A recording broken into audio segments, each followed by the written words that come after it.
इस current affairs funda में आप सभी का स्वागत है। मैं हूं आपके साथ अभिषेक शर्मा और आज के इस वीडियो सेशन में हम दिसंबर फर्स्ट वीक के सभी करंट अफेयर्स को एक साथ कवर करने वाले हैं। जो एस्पिरेंट्स हमारे डेली करंट अफेयर्स नहीं देख पाते हैं वो इस वीडियो के थ्रू अपने दिसंबर फर्स्ट वीक के सभी करंट अफेयर्स को कवर कर सकते हैं। साथ ही गाइस इस सेशन को शुरू करने से पहले आप सभी को बताना चाहूँगा, यदि आप हमारे daily current affairs PDF, weekly PDF और मंथली पीडीएफ चाहते हैं तो इस वीडियो के फर्स्ट कमेंट में या फिर डिस्क्रिप्शन में दिए गए लिंक पर क्लिक करके पा सकते हैं। और साथ ही आप करंट अफेयर्स फंडा ऐप को जरूर इंस्टॉल कर लें, क्योंकि यदि आप हमारा पेड मटेरियल लेते हैं तो पूरा का पूरा पेड मटेरियल आपको हमारी ऐप पर ही अवेलेबल मिलेगा। साथ ही आप फ्री करंट अफेयर्स क्वेश्चंस भी यहाँ पर जो है देख सकते हैं। तो काफ़ी यूज़फुल ऐप है। आप कंटेंट भी देख सकते हैं राइट साइड में, कितने सभी तरह का कंटेंट हम आपको प्रोवाइड कराते हैं। ठीक है, तो आप हमारे ऐप को जरूर डाउनलोड कर लीजिए, इसको इंस्टॉल कर लीजिए प्ले स्टोर से जाकर। तो चलिए फिर करते हैं शुरुआत इस वीडियो सेशन की। ट्विटर के नए सीईओ यानी कि चीफ एग्जीक्यूटिव ऑफिसर कौन बने हैं? ऑप्शंस आपके सामने हैं। सही आंसर होगा option A. So Parag Agrawal is the new CEO of Twitter. तो ये न्यूज़ तो आप सभी तक मिल गई होगी। तो देखिए, जो पराग अग्रवाल हैं इनको ट्विटर का नया सीईओ बनाया गया है और ये जैक डोर्से जो कि फिलहाल सीईओ हैं इनको सक्सीड करेंगे। आपको बता दें, जो जैक डोर्से हैं ये ट्विटर के साथ साथ एक पेमेंट फर्म है स्क्वायर, इसके भी चीफ एग्जीक्यूटिव ऑफिसर हैं। बाकी आपको जानना चाहिए, जो पराग अग्रवाल हैं ये आईआईटी बॉम्बे से कंप्यूटर साइंस में ग्रेजुएट हैं। साथ ही इन्होंने स्टैनफोर्ड यूनिवर्सिटी से पीएचडी की हुई है। ट्विटर की स्थापना 21 मार्च साल 2006 को हुई थी। इसका headquarters San Francisco California United States में है। इसी तरह के अगर हम देखें, जो भारतीय मूल के हैं, जो जिन्होंने कि अमेरिका की कंपनीज जो हैं, जहाँ पर मतलब जिन कंपनीज के हेडक्वार्टर्स अमेरिका में हैं उनके सीईओ हैं, तो आप देख सकते हैं सुंदर पिचई का नाम आप सभी जानते हैं गूगल से, Satya Nadella Microsoft, Shantanu Narayen Adobe, Arvind Krishna IBM. इसी तरह से आप ये नाम भी देख सकते हैं। आगे बढ़ते हैं। केंद्रीय अप्रत्यक्ष कर और सीमा शुल्क बोर्ड के अध्यक्ष के रूप में किसे नियुक्त किया गया है? विवेक जौहरी, पीडी वगेरा, एम अजीत कुमार या फिर एम ए गणपति। सही आंसर होगा option A. So Vivek Johri has been appointed as the chairman of the central board of indirect taxes and customs यानी CBIC। साथ ही आपको ये जानना चाहिए कि जो विवेक जौहरी हैं ये एम अजीत कुमार को रिप्लेस करेंगे या फिर इनको सक्सीड करेंगे। विश्व एड्स दिवस 2021 जो कि 1 दिसंबर को हर साल मनाया जाता है, इसका थीम क्या है 2021 में आपको बताना है। देख लेते हैं। Know your status, stop AIDS, keep the promise, on the fast track to end AIDS end inequalities end AIDS end pandemics. तो देखिए, मुझे ऐसा लगता है ये क्वेश्चन आपके एग्जाम में पूछा जा सकता है, आगे आने वाले जो एग्जाम्स हैं और उनमें थीम ही पूछा जा सकता है, ऐसा मुझे लगता है। तो इसलिए मैंने थीम से ही ये क्वेश्चन बनाया है। सही आंसर होगा option D. So end inequalities end AIDS end pandemics is the theme for world AIDS day 2021। तो देखिए, 1 दिसंबर को वर्ल्ड एड्स डे मनाया जाता है। ये भी कई बार पूछा जाता है कि कब मनाया जाता है। थीम मैंने आपको बता ही दिया है। अच्छा, एग्ज़ाम में ना एक टेस्ट पूछा जाता है कई बार, यदि आप लोगों ने एसएससी के भी एग्ज़ाम दिए या फिर स्टेट के एग्ज़ाम दिए हैं तो एक टेस्ट पूछा जाता है कि किससे संबंधित है। तो मैं आपको बता देता हूँ। देखिए, HIV को टेस्ट करने के कई तरीके होते हैं, कई सारे टेस्ट हैं। एक तो है वेस्टर्न ब्लॉट, दूसरा है CD4 यानी cluster of differentiation for sale count, तीसरा है एलिसा यानी एंजाइम लिंक्ड इम्यूनोसोर्बेंट एसे। तो ये वाला पूछा जाता है कि एलिसा टेस्ट किससे संबंधित है। तो उसमें 4 ऑप्शन आते हैं और सही आंसर उसमें होता है एड्स। आप देख लेना, कई सारे एग्जाम में पूछा गया है ये वाला क्वेश्चन, तो याद रखिएगा। आगे बढ़ेंगे। और ये भी आप याद रखिएगा, रेड रिबन, ये जो पुलिस भर्तियाँ होती है ना, जैसे SI हो गया, UPSI में पूछ लिया जाता है कि रेड रिबन किससे संबंधित है या किसको डिनोट करता है। तो जिन लोगों को भी HIV है, जो HIV पॉजिटिव पीपल हैं, तो उनके साथ सॉलिडेरिटी दिखाने के लिए, सांत्वना दिखाने के लिए ये एक सिंबल यूज होता है, रेड रिबन। इनमें से किसे कोटक महिंद्रा बैंक में अपनी हिस्सेदारी बढ़ाकर 9.99% करने के लिए भारतीय रिजर्व बैंक से मंजूरी मिल गई है? EXIM Bank, State bank of India, Union Bank of India, फिर Life Insurance Corporation of India. सही आंसर होगा option D. So Life Insurance Corporation of India has got approval from the Reserve Bank of India to increase its stake in Kotak Mahindra Bank to 9.99%। और आपको बता दें, LIC के फिलहाल 4.96% stake हैं Kotak Mahindra bank में। अब इसको RBI से अप्रूवल मिल गया है कि ये 9.99% स्टेक अपने रेस कर सकता है। बाकी आपको जानना चाहिए एलआईसी के चेयरमैन एमआर कुमार है, हेडक्वार्टर्स मुंबई में है और इसका स्लोगन है योगक्षेमम व्याम्यहम।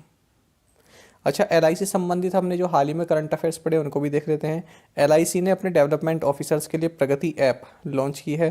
साथ ही बीसी पटनायक को एलआईसी का एमडी बनाया गया है। साथ ही एलआईसी का आईपीओ होने वाला है, तो इसके लिए गवर्नमेंट ने सिरिल अमरचंद मंगलदास इस लॉ फर्म को अपना लीगल एडवाइज़र चुना है। ये सभी क्वेश्चन हम एमसीक्यू फॉर्मेट में भी देख चुके हैं, ये आपके रिवीजन पर्पस के लिए बताए गए हैं। आगे बढ़ेंगे। मरियम वेबस्टर का वर्ड ऑफ द ईयर क्या है? तो ये एक डिक्शनरी है, आपको वर्ड ऑफ द ईयर बताना है इसका।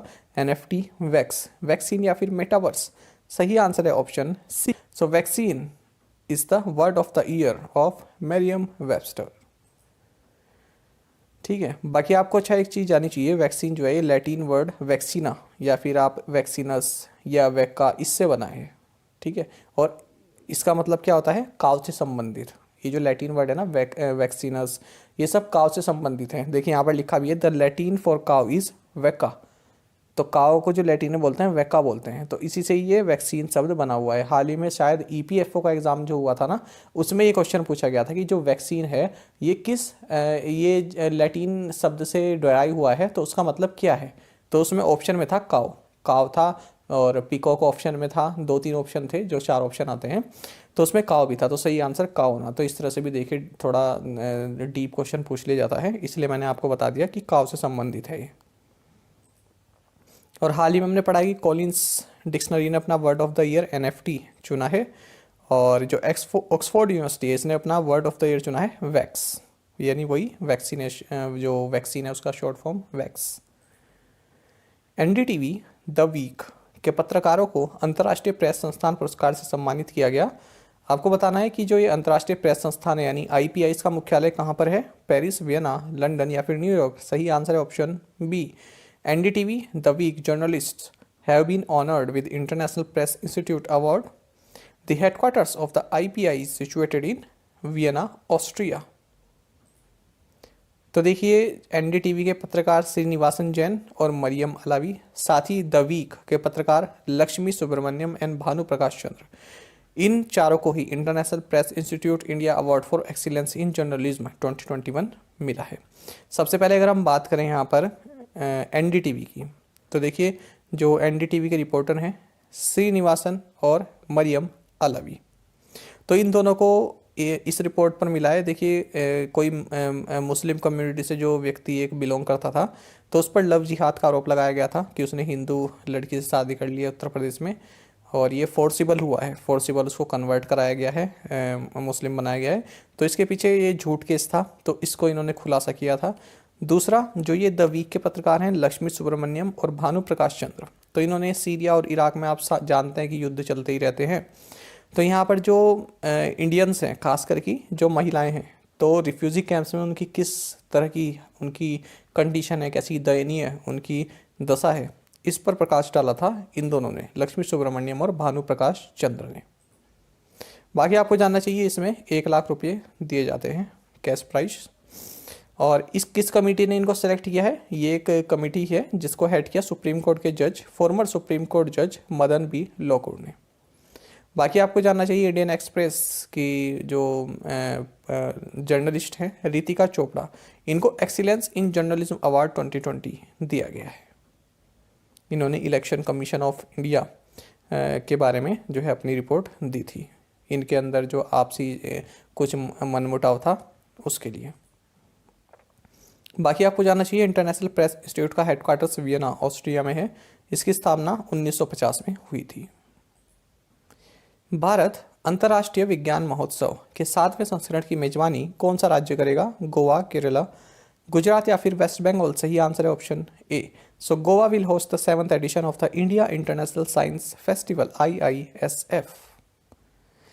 तो देखिए India international science festival Panaji Goa में, इसका उद्घाटन किया है M रविचंद्रन, जो कि union ministry of earth sciences में सेक्रेटरी हैं। 7th एडिशन ये होने वाला है। उसका थीम रहेगा celebrating creativity in science, technology and innovation for prosperous India. बाकी आपको जानना चाहिए जो ये फेस्टिवल होना चाहिए इसके लिए नोडल एजेंसी कौन सी है? ये है national centre for polar and ocean research. साथ ही आपको जानना चाहिए ये जो IISF है इसको कौन ऑर्गेनाइज कर रहा है, इसको department of science and technology, department of biotechnology and CSIR किसके साथ मिलकर, विजनना भारती के साथ मिलकर इसको ऑर्गेनाइज कर रहे हैं। और पहला इस तरह ये जो इंडिया इंटरनेशनल साइंस फेस्टिवल है ये साल 2015 में हुआ था।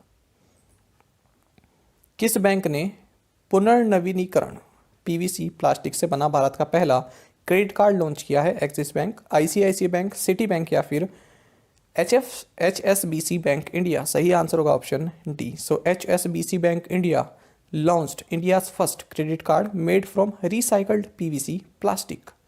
तो देखिए रिसाइकल किया गया PVC प्लास्टिक से HSBC इंडिया बैंक ने इंडिया का फर्स्ट क्रेडिट कार्ड लॉन्च किया है और 85% इसमें रिसाइकल्ड प्लास्टिक यूज़ की गई है, जिसकी वजह से 3.18 ग्राम प्लास्टिक वेस्ट पर कार्ड की जो है सेविंग हुई है। बाकी आपको जानना चाहिए HSBC इंडिया के CEO हितेंद्र दवे हैं, हेडक्वार्टर्स मुंबई महाराष्ट्र में है। आर्थिक मामलों की मंत्रिमंडलीय समिति ने अम्ब्रेला योजना क्रोस को कितने वर्षों तक जारी रखने के लिए अपनी मंजूरी दी? 2, 3, 5 या फिर 1? सही आंसर होगा ऑप्शन सी।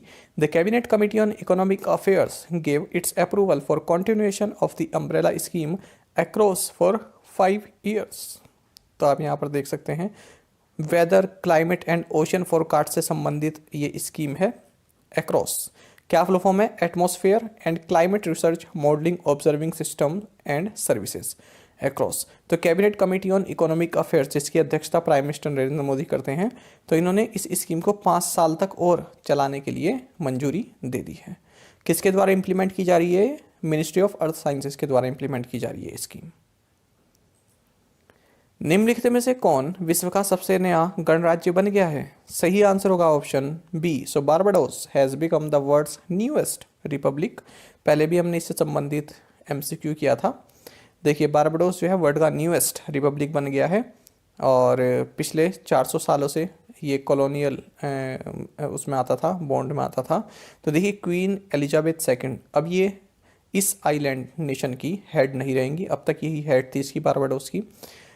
तो अब जो है यहाँ पर फर्स्ट एवर प्रेसिडेंट नियुक्त हुए हैं, ये हैं डेम सेंड्रा मैसोन। इंस्टेटेड माने स्थापित करना। तो नई प्रेसिडेंट कौन है? डेम सेंड्रा मैसोन, इनको बनाया गया है। तो अब क्वीन एलिजाबेथ सेकंड को रिमूव कर दिया गया है। बाकी आप जानते हैं कि बारबाडोस की कैपिटल ब्रिजटाउन है, करेंसी बारबाडोस डॉलर है। अंतर संसदीय संघ IPU की 143वीं सभा किस देश में आयोजित की गई? इटली, स्पेन, ऑस्ट्रिया या फिर यूनाइटेड किंगडम? सही आंसर है option B. The 143rd assembly of the inter parliamentary union was held in Spain. तो देखिए 6 मेंबर इंडियन पार्लियामेंट्री डेलीगेशन, तो 6 लोगों का पार्लियामेंट्री डेलीगेशन गया था। इन्होंने 143वीं असेंबली किसकी? इंटर पार्लियामेंट्री यूनियन IPU की, इसको अटेंड किया है जो कि मैड्रिड स्पेन में हुई है। और इस भारतीय डेलीगेशन को किसने लीड किया है? ये लोकसभा के MP भर्तृहरि मेहताब इन्होंने लीड किया है। बाकी इस डेलीगेशन में कौन कौन थे? डॉक्टर संजय जायसवाल, पूनमबेन मैदाम, विष्णुदयाल राम, दिया कुमारी एंड सस्मित पात्रा। बाकी आपको जानना चाहिए इंटर पार्लियामेंट्री यूनियन IPU के प्रेसिडेंट गैब्रिएला क्यूवेस बैरॉन है और इसका हेडक्वार्टर्स जेनेवा स्विट्जरलैंड में है। भारत, श्रीलंका और किस देश की नौसेनाओं ने Colombo security conclave focused operation के नाम से जाने जाने वाला 2 दिवसीय पहला अभ्यास किया है? ऑप्शंस आपके सामने, थाईलैंड, मालदीव्स, मलेशिया फिर इंडोनेशिया। सही आंसर होगा option B. The navies of India, Sri Lanka and Maldives have conducted a 2-day maiden exercise known as the Colombo Security Conclave Focused Operation। तो तीनों याद रखिएगा, इंडिया, मालदीव और श्रीलंका ने इसमें पार्टिसिपेट किया है। क्या है? Colombo security conclave focused operation. तो इंडियन ओशन रीजन में हुई है ये। तो यहाँ की मैरीटाइम सिक्योरिटी कोऑपरेशन को बढ़ावा देने के लिए इस तरह की एक्सरसाइज की गई है। Indian innings the journey of Indian cricket from 1947 नामक पुस्तक के लेखक कौन है? रवि शास्त्री, VVS लक्ष्मण, अयाज मेमन या फिर आकाश चोपड़ा? सही आंसर है option C. So Ayaz Memon is the author of the book titled Indian Innings: The Journey of Indian cricket from 1947। हाल ही में सनंता तांती का निधन हो गया है, वह एक उल्लेखनीय क्या थे? सही आंसर होगा option D, recently Sananta Tanti passed away, he was a notable poet and Sahitya Akademi winner. तो देखिए पहले तो आप ये जान लीजिए किस लिटरेचर से जुड़े हुए थे। ये असमीज लिटरेचर से जुड़े हुए थे, असमीज पोइट थे सनंता तांती, और साहित्य अकेडमी अवार्ड विनर थे। इनका हाल ही में निधन हो गया है। तो इन्हें साहित्य अकेडमी अवार्ड मिला था साल 2016 में। किस लिए? कैलोएड दिन तो अमर होबो, यानी टुमारो विल बी अवर्स, इस रचना के लिए। तो ये पोएम्स का कलेक्शन था एसएमईज में, इसके लिए मिला था इनको साल 2016 में। अश्विन रविचंद्रन टेस्ट क्रिकेट में भारत के लिए तीसरे सबसे ज़्यादा विकेट लेने वाले गेंदबाज बने हैं। अश्विन ने साल 2011 में किस टीम के खिलाफ टेस्ट क्रिकेट में पदार्पण किया था? इंग्लैंड, पाकिस्तान, ऑस्ट्रेलिया या फिर वेस्ट इंडीज? सही आंसर होगा ऑप्शन डी। देखिए कितना खूबसूरत क्वेश्चन ये आपके लिए फ्रेम किया है। सीधा सीधा रिकॉर्ड नहीं पूछते, ठीक है। कहाँ चले गए? बिल्कुल शुरुआत में इन्होंने अपना टेस्ट क्रिकेट में पदार्पण कब किया था, क्योंकि कोई रिकॉर्ड बनाया ना टेस्ट क्रिकेट में, तो आप यही बता दीजिए कि कब इन्होंने पदार्पण किया था। तो इस तरह से क्वेश्चन आपके एग्जाम में पूछे जाते हैं। अब मान लीजिए अब कोई बैंक का आपका मेंस है, तो उसमें सीधा सीधा क्वेश्चन नहीं आता है, घुमा फिरा के भी आ जाते हैं, तो इसी तरह से बनते हैं स्पोर्ट्स के सेक्शन में। सही आंसर होगा option D. Ashwin Ravichandran became the third highest wicket taker for India in test cricket. Ashwin made his test debut in 2011 against West Indies. तो देख सकते हैं यहाँ पर पहले नंबर पर अनिल कुंबले हैं, जिन्होंने 132 टेस्ट खेले और 619 विकेट लिए। फिर कपिल देव आते हैं, जिन्होंने 131 टेस्ट खेले और 434 लिए। फिर आर अश्विन अब आ गए हैं तीसरे नंबर पर, 80 टेस्ट में 419 विकेट इन्होंने ले लिए हैं, और इन्होंने हरभजन सिंह को पीछे छोड़ दिया है। पूरी रिपोर्ट जानेंगे इसके बारे में। तो देखिए अश्विन रविचंद्रन ये थर्ड हाईएस्ट विकेट टेकर बने हैं इंडिया के लिए टेस्ट क्रिकेट में, जब इन्होंने न्यूजीलैंड के बल्लेबाज टॉम लैथम को आउट किया। टॉम लैथम को आउट करते ही इनके 418 विकेट हो गए थे। अब इनसे आगे केवल अनिल कुंबले और कपिल देव हैं, यदि हम इंडियंस की बात करें। आपको बता दें अश्विन ने अपना टेस्ट डेब्यू किया था नवंबर 2011 में वेस्ट इंडीज के खिलाफ दिल्ली में। साथ ही आपको बता दें चेन्नई तमिलनाडु से आते हैं, और इन्होंने जो है वनडे इंटरनेशनल में 150 विकेट लिए हुए हैं, 111 मैच इन्होंने खेले हैं। साथ ही T20 क्रिकेट में भारत की ओर से थर्ड हाईएस्ट विकेट टेकर हैं, जिन्होंने 51 मैचेस में 61 विकेट लिए हुए हैं। बाकी आपको जानना चाहिए जो फिलहाल एक्टिव टेस्ट क्रिकेटर हैं, टेस्ट बॉलर हैं जो फिलहाल खेल रहे हैं, उनमें भी Ashwin third highest wicket taker हैं। इनसे पहले स्टुअर्ट ब्रॉड हैं, जिन्होंने 524 विकेट लिए हुए हैं, और जेम्स एंडरसन हैं जिन्होंने 632 विकेट लिए हुए हैं। बाकी आपको जानना चाहिए, अगर हम ओवरऑल बात करें सभी मतलब शुरू से अब तक की बात करें, तो ये 13th highest test wicket taker बन चुके हैं। तो पाकिस्तान के वसीम अकरम को भी इन्होंने पीछे छोड़ दिया है। किस भुगतान बैंक ने पिनाक चक्रवर्ती को अपना मुख्य सूचना अधिकारी नियुक्त किया? Jio Payments Bank, Fino Payments Bank, Airtel Payments Bank या फिर इंडिया पोस्ट पेमेंट्स बैंक? सही आंसर होगा option C. So Airtel Payments Bank has appointed Pinak Chakraborty as its Chief Information Officer. बाकी आपको जानना चाहिए एयरटेल पेमेंट्स बैंक के एमडी एंड सीईओ अनुब्रता विश्वास हैं, हेडक्वार्टर्स न्यू दिल्ली में है, और टैगलाइन है banking is now at your finger tips, India's first payment bank. अच्छा, पेमेंट बैंक के बारे में आपको जानना चाहिए कि पेमेंट बैंक बनाने की जो रिकमेंडेशन दी थी ये नचिकेत मोर कमेटी ने दी थी, और भारतीय एयरटेल ने इंडिया का पहला पेमेंट बैंक लॉन्च किया था, एयरटेल पेमेंट्स बैंक, यही वाला साल 2017 में। और इसके लिए जो डिपॉजिट है, तो आप मैक्सिमम डिपॉजिट 2 लाख पर कस्टमर यहाँ पर है पेमेंट्स बैंक में। तो ये तीनों पॉइंट भी आप याद रखेंगे। 2021-22 की दूसरी तिमाही यानी कि जुलाई से सितंबर वाले में भारत की आर्थिक वृद्धि कितनी रही? सही आंसर है option C. So 8.4% was India's economic growth in the second quarter, यानी कि जुलाई टू सितंबर ऑफ 2021-22। तो देखिए जो सेकेंड क्वार्टर रहा है फिजिकल ईयर 22 का, यानी कि जुलाई से सितंबर तक का, इसमें भारत की ग्रोथ जो रही है 8.4% की रही है, ऐसा ऑफिशियल डेटा ने बताया है। बाकी आपको जानना चाहिए जो फर्स्ट क्वार्टर था अप्रैल से जून तक का, इसमें 20.1% रही थी, और पिछले साल अप्रैल से जून वाला जो क्वार्टर रहा था इसमें 24.4% से कॉन्ट्रैक्ट किया था, संकुचन यहाँ पे हुआ था इकोनॉमी में। तो तीनों ही चीज़ें आप याद रखेंगे, खास करके फर्स्ट तो आप याद ही रखें।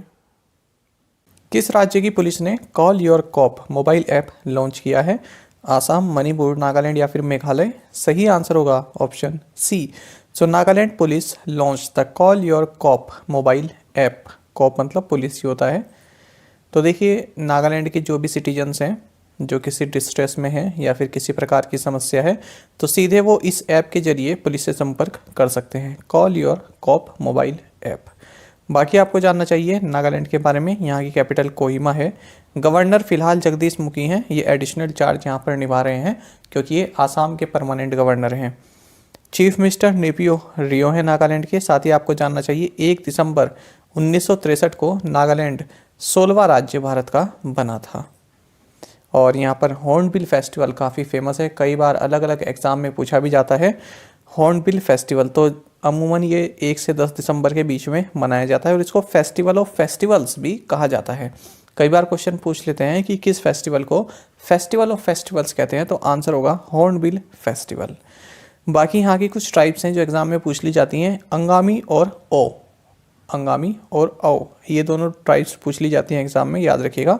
बाकी भी आप देख सकते हैं, इनके नाम आप यहाँ से पढ़ सकते हैं। इनमें कुकी भी फेमस है, फोम काफ़ी फेमस है। मेनली यहाँ पर अंगामी आप याद रखेंगे। आगे बढ़ते हैं। कैम्ब्रिज डिक्शनरी का वर्ड ऑफ द ईयर क्या है? सही आंसर होगा ऑप्शन डी।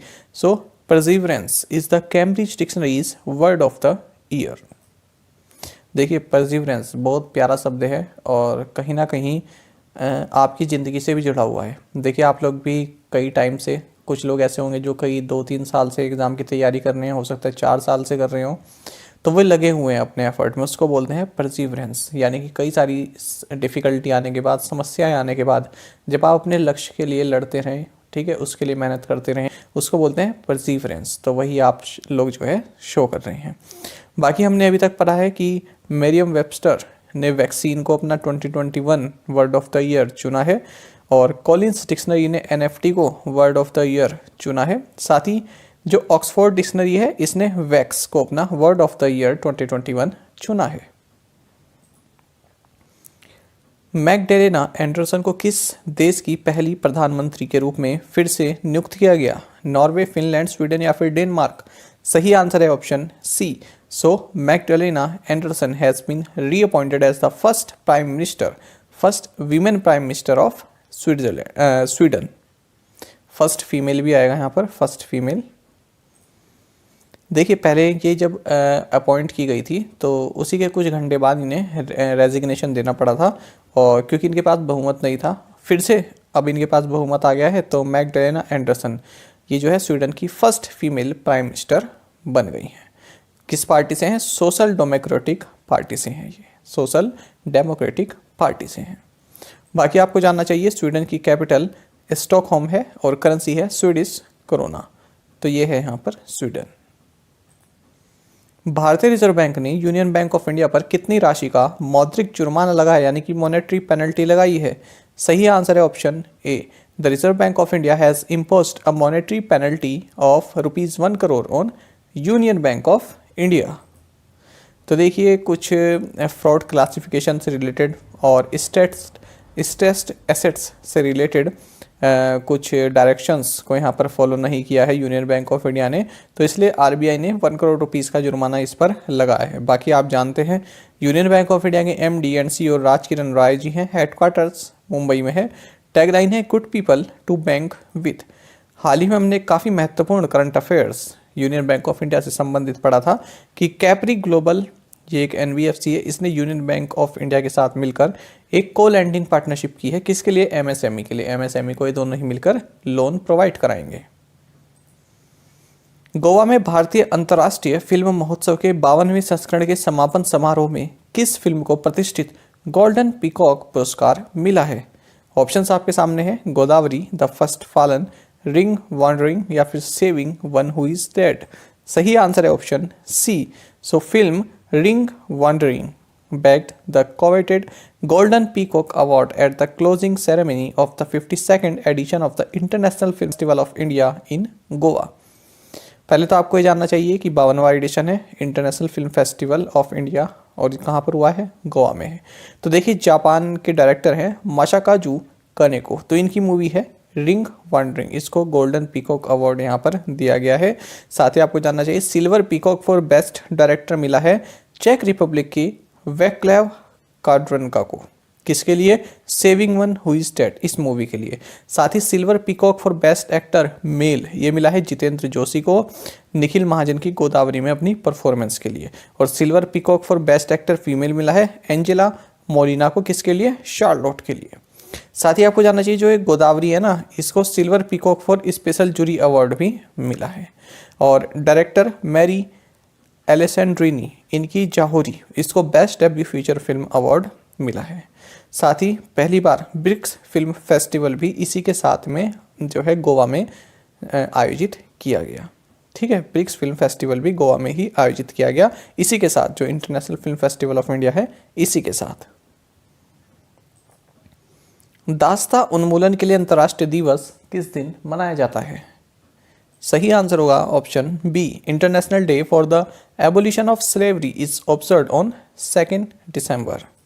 तो देखिए 2 दिसंबर को मनाया जाता है international day for the abolition of slavery international day. और हमने पढ़ा था कि वर्ल्ड एड्स डे कब मनाया जाता है? 1 दिसंबर को। तो दोनों याद रखेंगे, 1 दिसंबर को वर्ल्ड एड्स डे हो गया और 2 दिसंबर को ये वाला हो गया। निम्नलिखित में से कौन 5 करोड़ से अधिक लोगों को पूरी तरह से टीकाकरण करने वाला देश का पहला राज्य बन गया है? सही आंसर है option C. So Uttar Pradesh has become the first state in the country to fully vaccinate over 5 crore people. तो 5 करोड़ लोगों को फुली वैक्सीनेट कर दिया, यानी कि फर्स्ट और सेकंड डोज दोनों लग गई हैं। और 1/3 पॉपुलेशन जो है, जो एलिजिबल पॉपुलेशन है, उनको वैक्सीनेट यहाँ पर कर दिया उत्तर प्रदेश सरकार ने। बाकी आप जानते हैं कि यहाँ की गवर्नर आनंदीबेन पटेल हैं, चीफ मिनिस्टर योगी आदित्यनाथ ने, और 2 डिप्टी चीफ मिनिस्टर हैं केशव प्रसाद मौर्य और दिनेश शर्मा। रिकॉर्ड 7वीं बार पुरुषों का बैलन डियोर किसने जीता है? सही आंसर होगा option A. So Lionel Messi won the men's Ballon d'Or for a record 7th time. तो देखिए फुटबॉल में सबसे खास ये वाला अवार्ड रहता है बैलन डियोर, तो इसको 7वीं बार जीता है अर्जेंटीना के फुटबॉल प्लेयर लायनल मेसी ने। साथ ही आपको जानना चाहिए कि बार्सिलोना की एलेक्सिया पुटेलस, ये तो क्लब है बार्सिलोना की एलेक्सिया पुटेलस, इन्होंने विमेंस कैटेगरी में बैलन डियोर जीता है। अच्छा, आपको जानना चाहिए कि जो लायनल मेसी है, इन्होंने ही इस बार अगुवाई में अर्जेंटीना को कोपा अमेरिका टाइटल भी जितवाया है। तो ये परफॉर्मेंस भी यहाँ पर काउंट की गई है। साथ ही आपको जानना चाहिए striker of the year award किसे मिला है? बायर्न म्यूनिच के रॉबर्ट लेवांडोस्की को। और बेस्ट गोलकीपर अवार्ड मिला है इटली के स्टॉपर, इनका नाम है गियानलुइगी डोनारूमा। और यहाँ पर जो आपका Copa trophy for best young player ये मिला है बार्सिलोना के पेड्री को। और चेल्सा को बेस्ट क्लब अवार्ड मिला है। देखिए आप ये देख रहे हैं, चेल्सी, माफ़ कीजिएगा, चेल्सी को मिला है बेस्ट क्लब अवार्ड। मैं फुटबॉल नहीं देखता ना, तो इसलिए मुझको थोड़ा यहाँ पर दिक्कत हो रही है। तो देखिए इनको ये, अच्छा यहाँ पर देखिए चेल्सी, आई होप इसी यही नाम होता होगा इसका, चेल्सी, तो इसको बेस्ट क्लब अवार्ड मिला है। यहाँ लिखा है मीनवाइल। देखिए काफ़ी इंपॉर्टेंट शब्द रहता है इंग्लिश में, आपके लिए कई बार आता होगा, पर ज़्यादातर आप में समझ नहीं पाए होंगे कि मीनवाइल का मतलब क्या होता है। देखिए कोई घटना चल रही है, उसी के साथ फिर दूसरी भी हो रही है, ठीक है, आप थोड़ा लाइट वे में बताना चाहते हैं कि साथ में ये भी हो रहा था उसी वक्त, तब यूज़ करते हैं मीनवाइल। मतलब कि देखिए सभी अवार्ड दिए जा रहे थे, फिर यहाँ पर थोड़ा लाइटली मोड में बता दिया गया कि मीनवाइल मतलब इसी के साथ साथ बेस्ट क्लब अवार्ड जो है चेल्सी को मिला है। जैसे आप कह सकते हैं कि I was talking to my friend, ठीक है, मैं अपने दोस्त से बात कर रहा था और उसी वक्त जो है मेरी मम्मी जो है बर्तन साफ़ कर रही थी, तो आप क्या कह सकते हैं? I was talking to my friend, फिर आप फुल स्टॉप लगा लिख सकते हैं meanwhile my mother was doing dishes, ठीक है, बर्तन साफ़ करने को कहते हैं डूइंग डिशेज, ठीक है। तो क्या हो गया? I was talking to my friend meanwhile my mother was doing dishes. I hope आप समझ गए होंगे मीनवाइल का मतलब क्या होता है, यानी कि आप बता रहे हैं कि उसी दौरान एक और काम चल रहा था। सरकार ने किस इंजीनियरिंग कंपनी में अपनी संपूर्ण 100% हिस्सेदारी Nandal finance and leasing private limited को 200 करोड़ रुपए में बेचने की मंजूरी दे दी है? Bharat dynamics, central electronics, Bharat petroleum या फिर हिंदुस्तान ऑर्गेनिक केमिकल? सही आंसर होगा option B. So government has cleared sale of its entire 100% stake in central electronics limited to Nandal finance and leasing private limited for ₹210 crore. तो जैसे ही आप समझ गए होंगे कि गवर्नमेंट ऑफ इंडिया ने अपने 100 स्टेक जो है Nandal finance and leasing private company को 210 करोड़ रुपए में दे दिए हैं। किसके स्टेक? सेंट्रल इलेक्ट्रॉनिक्स लिमिटेड के। आपको बता दें ये सेंट्रल पब्लिक सेक्टर एंटरप्राइजेज है, CEL सेंट्रल इलेक्ट्रॉनिक्स लिमिटेड, और ये department of scientific and industrial research के अंतर्गत आती है। Flag officer commanding in chief पूर्वी नौसेना कमान के रूप में किसने पदभार संभाला? सही आंसर होगा option D. So Vishwajit Dasgupta took over as the flag officer commanding in chief eastern naval command. तो ईस्टर्न नवल कमांड के flag officer commanding in chief बने हैं vice admiral Vishwajit Dasgupta. Meanwhile, फिर से यूज कर दिया मैंने, meanwhile vice admiral Ajendra Bahadur Singh took over as the flag officer commanding in chief western naval command. और वेस्टर्न नवल कमांड के फ्लैग ऑफिसर कौन बने हैं? अजेंद्र बहादुर सिंह। ये मतलब कि हेड, एक तरह से आपकी वेस्टर्न नवल कमांड के हेड बने हैं अजेंद्र बहादुर सिंह। मीनवाइल, समझ रहे हैं मीनवाइल का मतलब? लेफ्टिनेंट गवर्नर मनोज कुमार मैगो, ये बने हैं नेशनल डिफेंस कॉलेज के 34th कमांडेंट। तो तीनों ही आपके लिए इंपॉर्टेंट है, याद रखिएगा। रामकुमार रामनाथन किस खेल से संबंधित है? चेस, टेनिस, स्क्वैश या फिर आर्चरी। सही आंसर होगा option B. Ramkumar Ramanathan is associated with tennis.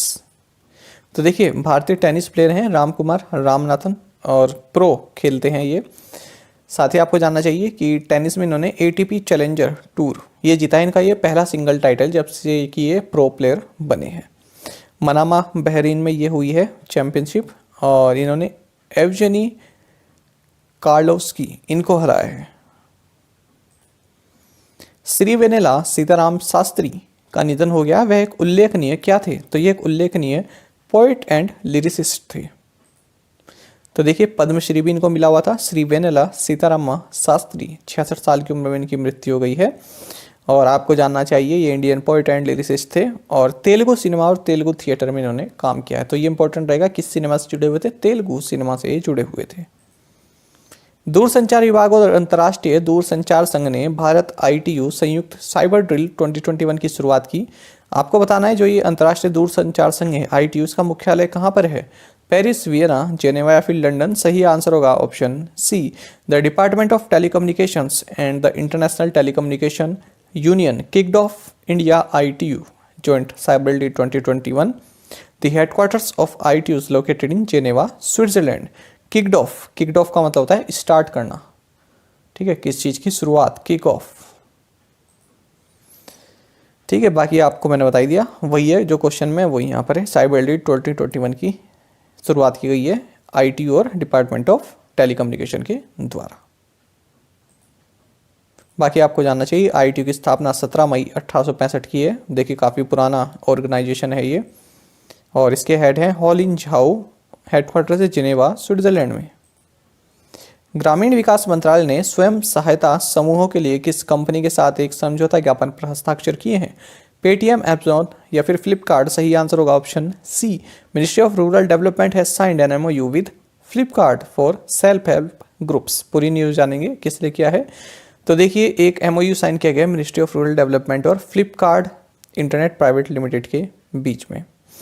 किस लिए? कि जो आर्टिशन है, जो सेल्फ हेल्प ग्रुप्स हैं, इनमें आर्टिशंस भी आते हैं, वीवर्स आते हैं, क्राफ्ट्समैन आते हैं, तो ये जो है अपना सामान फ्लिपकार्ट पर बेच सकें फ्लिपकार्ट समर्थ प्रोग्राम के थ्रू। समर्थ प्रोग्राम आप याद रखेंगे फ्लिपकार्ट से संबंधित है। फ्लिपकार्ट समर्थ प्रोग्राम के थ्रू अपना सामान ये बेच सकते हैं, नेशनल मार्केट को एक्सेस कर सकते हैं। केंद्रीय इलेक्ट्रॉनिक्स और IT मंत्रालय, आंध्र प्रदेश सरकार और निम्नलिखित में से किसने विशाखापट्टनम में IoT और AI उत्कृष्टता केंद्र लॉन्च किया? WTO, फिक्की, नास्कॉम या फिर एसोचैम। सही आंसर होगा option C. Union ministry of electronics and IT, government of Andhra Pradesh and NASSCOM has launched centre of excellence of IoT and AI in Visakhapatnam. IoT का मतलब है इंटरनेट ऑफ थिंग्स, ये जो लिखा है ये, और इसका मतलब है आर्टिफिशियल इंटेलिजेंस। ठीक है, बाकी मैंने बता दी कहाँ पर? विशाखापट्टनम में, centre of excellence on internet of things and artificial intelligence. कहाँ पर? आंध्र यूनिवर्सिटी कैंपस विशाखापट्टनम में। बाकी आपको जानना चाहिए नास्कॉम के प्रेसिडेंट देवजनी घोष हैं, हेडक्वार्टर्स नोएडा उत्तर प्रदेश में है। भारत सरकार ने किस देश के साथ साझेदारी में India young water professional programme शुरू किया है? यूएस, यूके, ऑस्ट्रेलिया या फिर न्यूजीलैंड? सही answer option C, the government of India has launch the India young water professional programme in partnership with Australia. तो देखिए, भारत सरकार की ओर से आईआईटी गुवाहाटी ने ऑस्ट्रेलिया इंडिया वाटर सेंटर और वेस्टर्न सिडनी यूनिवर्सिटी के साथ मिलकर first edition of India young water इसको लॉन्च किया है। और ये जो प्रोग्राम लॉन्च किया गया नेशनल हाइड्रोलॉजी प्रोजेक्ट के अंतर्गत किया गया है। किस खिलाड़ी ने 2021 मलेशियाई ओपन स्क्वैश चैंपियनशिप में पुरुष एकल का खिताब जीता है? सही आंसर होगा option C. So Indian player Saurav Ghosal won the men's single title at the 2021 Malaysian open squash championship. ठीक है, किसे हराया है? कोलंबिया की माइगुल रोड्रिगेज को इन्होंने हराया है मेन सिंगल फाइनल में। तो क्या जीता है? Malaysian open squash championship. Malaysia में ही हुआ होगा, ऑब्वियस सी बात है। सौरव घोषाल आप नाम याद रखेंगे, स्क्वैश से संबंधित हैं। और इसी चैंपियनशिप को विमेंस की कैटेगरी में किसने जीता है? ये जीता है मलेशिया की आइफा अजवान ने। भारत G20 ट्रॉयका में शामिल हो गया है, जिसमें भारत के अलावा कौन सी 2 कंट्रीज शामिल हैं? सही आंसर होगा option A. So India has joined the G20 troika which apart from India consist of Indonesia and Italy. देखिए, ट्रॉयका से आप मतलब समझ गए होंगे कि 3 कंट्रीज हैं G20 ट्रॉयका। तो कौन कौन है इसमें फिलहाल? इंडोनेशिया, इटली और इंडिया। किस तरह से बनता है G20 ट्रॉयका? एक वो कंट्री जिसने पिछले साल G20 को चेयर्ड किया हो, अध्यक्ष रही हो, एक वो कंट्री जो वर्तमान में हो, और तीसरी कंट्री कौन सी? जो इससे अगले साल होने वाली हो। तो ये 3 कंट्री बनाती हैं ट्रॉयका। तो देखिए, इंडोनेशिया के पास अब G20 की प्रेसिडेंटशिप आ चुकी है इस साल। ठीक है, इटली होस्ट कर चुका है पिछले साल, और इंडिया अब अगले साल करेगा। लिखा है ना, the current, previous and incoming G20 presidencies respectively. तो देखिए, G20 प्रेसिडेंसी आ गई है 1 दिसंबर 2021 से इंडोनेशिया के पास। किससे? इटली से। अब तक इटली के पास थी। थीम क्या रहेगा? Recover together, recover stronger. आपको बता दें, इंडिया के पास कब आएगी? 1 दिसंबर 2022 को। इंडोनेशिया से प्रेसिडेंसी जो है इंडिया के पास आएगी 2022 में 1 दिसंबर। और आपको बता दें कि भारत जो है पहली बार G20 की प्रेसिडेंसी जो है हासिल करेगा।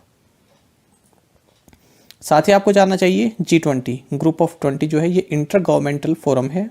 कई तरह के डिस्कशन होते हैं इकोनॉमिक से संबंधित और भी कई तरह के। तो इसमें 19 कंट्रीज हैं, साथ ही यूरोपियन यूनियन भी है। इसकी स्थापना साल 1999 में हुई थी। किस बैंक ने कृषि उपकरणों की खरीद के लिए किसानों को सह ऋण देने के लिए अडानी कैपिटल के साथ एक मास्टर समझौते पर हस्ताक्षर किए? Bank of India, state bank of India, Union Bank of India या फिर सेंट्रल बैंक ऑफ इंडिया? सही आंसर है ऑप्शन बी।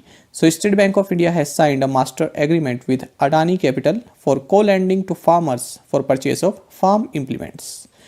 देखिए, जो फार्म से संबंधित उपकरण होते हैं और ट्रैक्टर वगैरह जो होते हैं, तो इसके लिए किसी को लोन चाहिए, तो co lending partnership state bank of India और अडानी कैपिटल ने यहाँ पर की है। अडानी कैपिटल क्या है? एक NBFC है। तो को लैंडिंग मैंने आपको बता ही दिया है कि दोनों मिलकर पैसा देंगे। साथ ही आपको जानना चाहिए, अगर हम स्टेट बैंक ऑफ इंडिया की बात करें तो देखिए, स्टेट बैंक ऑफ इंडिया ने पुडुचेरी का जो मिल्क कोऑपरेटिव ऑर्गेनाइजेशन है, इसके साथ इन दोनों ने एक MOU साइन किया था जो डेयरी फार्मर्स हैं उनको लोन देने के लिए। साथ ही SBI ने जो पेंशनर होते हैं ना, उनको अपना एक लाइफ सर्टिफिकेट 1 साल में जो है जमा करना पड़ता है, तो उसके लिए वीडियो कॉल की सुविधा इन्होंने लॉन्च की है। साथ ही SBI ने pre approved 2 wheeler loan scheme जिसका नाम है SBI इजी राइड, इसको भी लॉन्च किया है। साथ ही SBI और इंडियन नेवी ने मिलकर नेव ई कैश कार्ड इसको लॉन्च किया है। तो ये करंट अफेयर्स SBI से संबंधित है, हमने हाल ही में MCQ के फॉर्मेट में भी पढ़े हैं। बाकी आपको जानना चाहिए SBI के बारे में कि चेयरमैन दिनेश कुमार खारा हैं, 4 मैनेजिंग डायरेक्टर हैं CSCT, अश्विनी भाटिया, स्वामीनाथन जे और अश्विनी कुमार तिवारी। आगे बढ़ेंगे। उत्तर भारत का पहला परमाणु ऊर्जा संयंत्र किस राज्य के गोरखपुर क्षेत्र में स्थापित किया जाएगा? हरियाणा, राजस्थान, उत्तराखंड या फिर उत्तर प्रदेश? सही आंसर होगा ऑप्शन ए।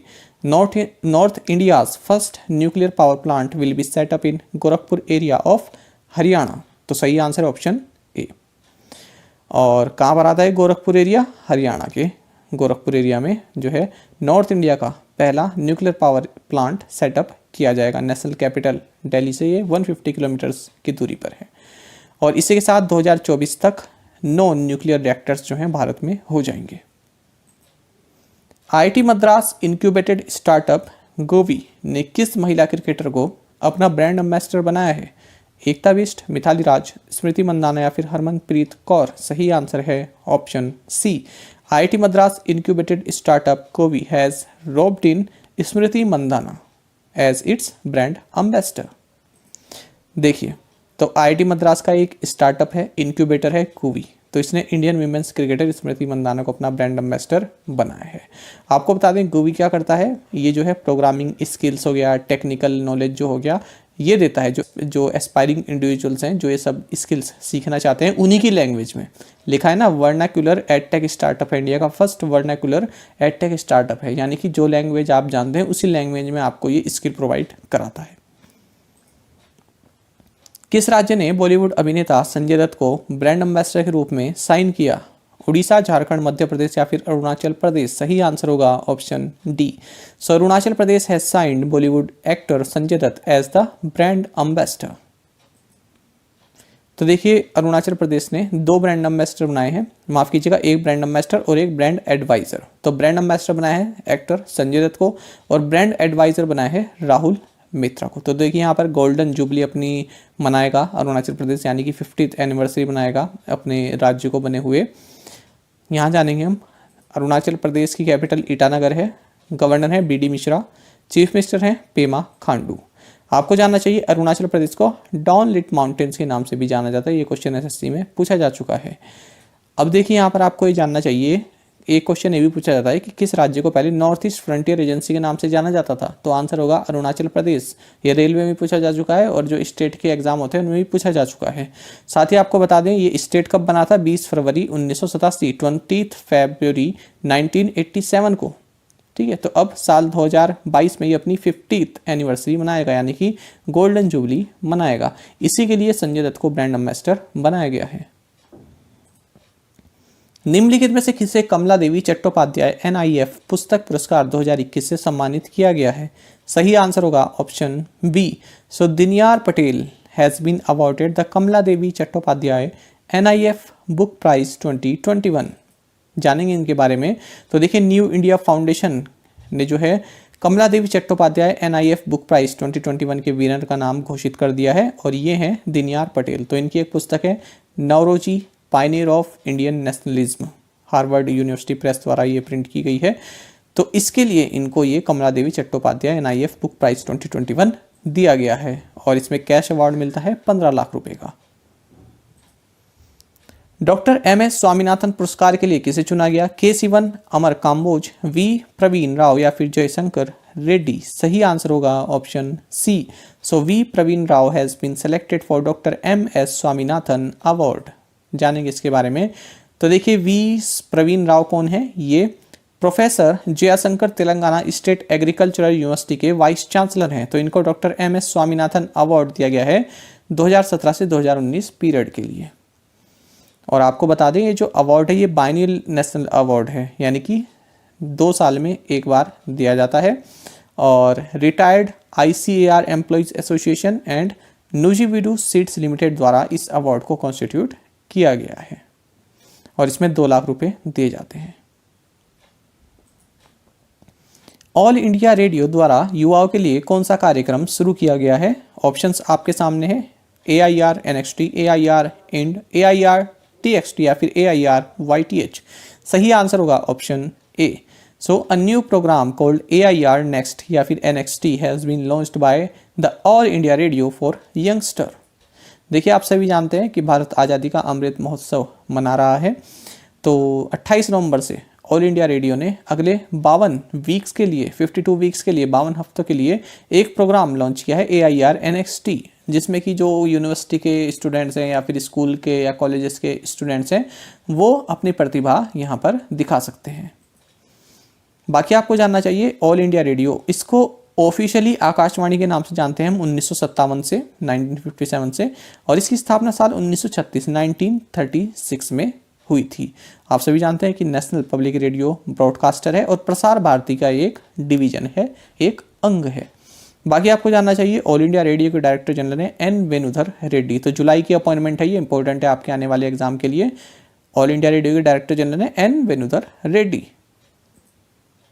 किस अफ्रीकी देश ने 2030 तक बाल विवाह को समाप्त करने का निर्णय लिया है? सूडान, युगांडा, यूथोपिया या फिर साउथ सूडान? सही आंसर होगा ऑप्शन डी।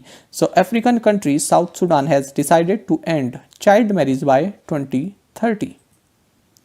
तो देखिए साउथ सूडान की गवर्नमेंट ने प्रॉमिस किया है कि हम चाइल्ड मैरिज को 2030 तक एंड कर देंगे। यहाँ पर काफ़ी प्रोमिनेंट है चाइल्ड मैरिज होना।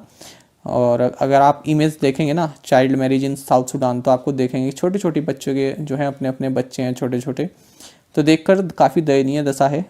क्यों ऐसा होता है? तो ये है साउथ सूडान। अच्छा, इसी के साथ सूडान भी है, दोनों अलग अलग कंट्री हैं, याद रखिएगा।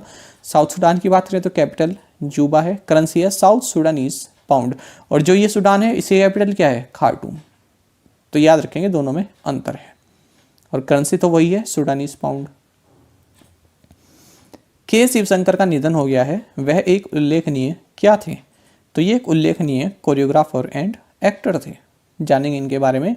तो देखिए काफ़ी फेमस कोरियोग्राफर और एक्टर रहे हैं शिव शंकर, जिन्होंने तेलुगु और तमिल फिल्म्स में काम किया। इनकी हाल ही में जो है मृत्यु हो गई है। आपको जानना चाहिए बाहुबली द बिगिनिंग में भी इन्होंने कोरियोग्राफर की थी। साथ ही आपको जानना चाहिए साल 2008 में इन्हें नेशनल अवार्ड से भी सम्मानित किया गया था। किस लिए? एस राजामौली द्वारा डायरेक्टेड मूवी मगधीरा के लिए।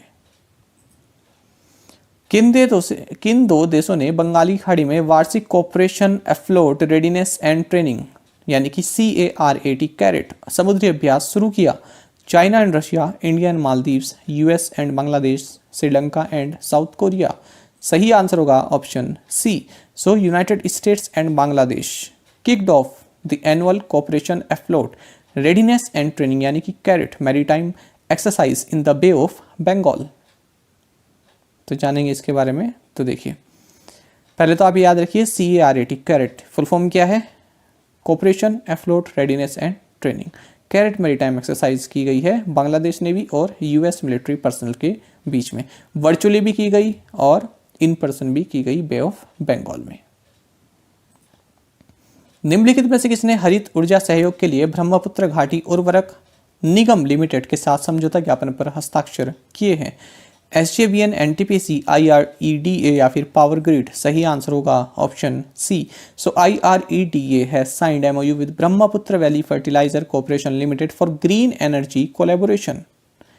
जानेंगे इसके बारे में। तो IREDA का मतलब है Indian renewable energy development agency limited. तो इसने Brahmaputra valley fertiliser corporation limited के साथ MOU साइन किया है, जिसके तहत रिन्यूएबल एनर्जीज प्रोजेक्ट को डेवलप करने के लिए और फंड रेजिंग के लिए ये अपनी expertise Brahmaputra valley fertiliser corporation limited को जो है प्रोवाइड कराएगा। बाकी आपको जानना चाहिए जो IRED है इसके CMD यानी कि chairman and managing director Pradeep Kumar Das हैं, और जो आपका ये Brahmaputra valley fertiliser corporation Limited है इसके CMD हैं शिव प्रसाद मोहंती। अंतर्राष्ट्रीय यात्रा मार्ट का 9वां संस्करण उत्तर पूर्व क्षेत्र के लिए ITM किस शहर में आयोजित किया गया है? कोहिमा, ईटानगर, शिलोंग या फिर अगरतला? सही आंसर होगा option A. The 9th edition of the international travel mart ITM for north east region held in Kohima. Kohima आप जानते हैं नागालैंड की कैपिटल है। तो 9th edition international travel mart ITM for north east region का 9वां एडिशन कोहिमा में हुआ है। किसके द्वारा इसको लॉन्च किया गया? Union minister of state tourism and defence Ajay Bhatt और नागालैंड के जो चीफ मिनिस्टर है नेफियो रियो के द्वारा। आपको बता दें इंटरनेशनल टूरिज्म मार्ट ये साल 2013 से ही नॉर्थ ईस्ट रीजन के लिए जो है ऑर्गेनाइज किया जाता है, ताकि यहाँ पर जो टूरिज्म है उसकी जो पोटेंशियल है उसको एक्सपैंड किया जा सके। और हाल ही में हमने क्या पढ़ा था कि नागालैंड पुलिस ने call your cop mobile app इसको लॉन्च किया है। विकलांग व्यक्तियों का अंतर्राष्ट्रीय दिवस किस दिन मनाया जाता है? सही आंसर होगा option C. International day of persons with disabilities is observed on December 3। तो 3 दिसंबर को ये मनाया जाता है international day of persons with disabilities. साल 1992 से मनाया जा रहा है। 2021 में इसका थीम है leadership and participation of persons with disabilities toward an inclusive, accessible and sustainable post कोविड-19 वर्ल्ड। वर्ल्ड एथलेटिक्स द्वारा women of the year award से किसे सम्मानित किया गया है? पीटी उषा, हिमा दास, दूती चंद या फिर अंजू बॉबी जॉर्ज? सही आंसर होगा option D. So Anju Bobby George has been awarded the woman of the year award by world athletics. जानेंगे इसके बारे में। आप सभी जानते हैं लॉन्ग जंपर हैं भारत की अंजू बॉबी जॉर्ज। अब तो नहीं पार्टिसिपेट करती हैं, अब तो रिटायर हो चुकी हैं। तो इनका woman of the year award by world athletics दिया गया है। किस लिए? क्योंकि इन्होंने जेंडर इक्वालिटी के फील्ड में काफ़ी कार्य किया है और भारत में भी कई तरह के टैलेंट को इन्होंने तराशा है, उनको आगे बढ़ाया है। साथ ही आपको जानना चाहिए इस तरह का अवार्ड पाने वाली अंजू बॉबी जॉर्ज दूसरी रिसिपेंट बन गई हैं। इनसे पहले इथियोपिया की देरारतू टुलू ने साल 2019 में ये अवार्ड पाया था। आप सभी जानते हैं कि अंजू बॉबी जॉर्ज इंडिया की ओनली मेडलिस्ट हैं वर्ल्ड एथलेटिक्स चैंपियनशिप में। इन्होंने साल 2003 में पेरिस में ब्रॉन्ज मेडल जीता था। किसमें? वर्ल्ड एथलेटिक्स चैंपियनशिप में। बाकी आपको जानना चाहिए फिलहाल ये एथलेटिक्स फेडरेशन ऑफ इंडिया की सीनियर वाइस प्रेसिडेंट हैं। अच्छा, इसमें और भी अवार्ड्स दिए गए हैं, जैसे कि अगर हम बात करें world athletes of the year किसे किसे दिया गया है, तो देखिए फीमेल कैटेगरी में एलेन थॉम्सन हेरा को दिया गया और मेल कैटेगरी में कार्स्टन बारहोम को दिया गया। कोचिंग अचीवमेंट अवार्ड दिया गया है बॉबी केर्सी को। Athletics photographs of the year इस फोटोग्राफ को दिया गया है और ये फोटोग्राफ किसकी है? रियान पियर्स की। Female rising star of the year Athing Mu को दिया गया। Male rising star of the year Erriyon Knighton को दिया गया और मेंबर फेडरेशन अवार्ड दिया गया कोस्टा रिका को। डीबीएस के अनुसार भारत का फिस्कल ईयर 23 विकास पूर्वानुमान क्या है? सही आंसर होगा option A. So 7% is India's fiscal year 23 growth forecast as per the DBS. तो देखिए डीबीएस ने अपनी report India 2022 outlook shifting to a higher gear, इस तरह की एक रिपोर्ट है। इन्होंने कहा है कि फिस्कल ईयर 23 यानी कि 2022-23 में भारत की जो ग्रोथ है, जीडीपी ग्रोथ है, 7% रहने वाली है।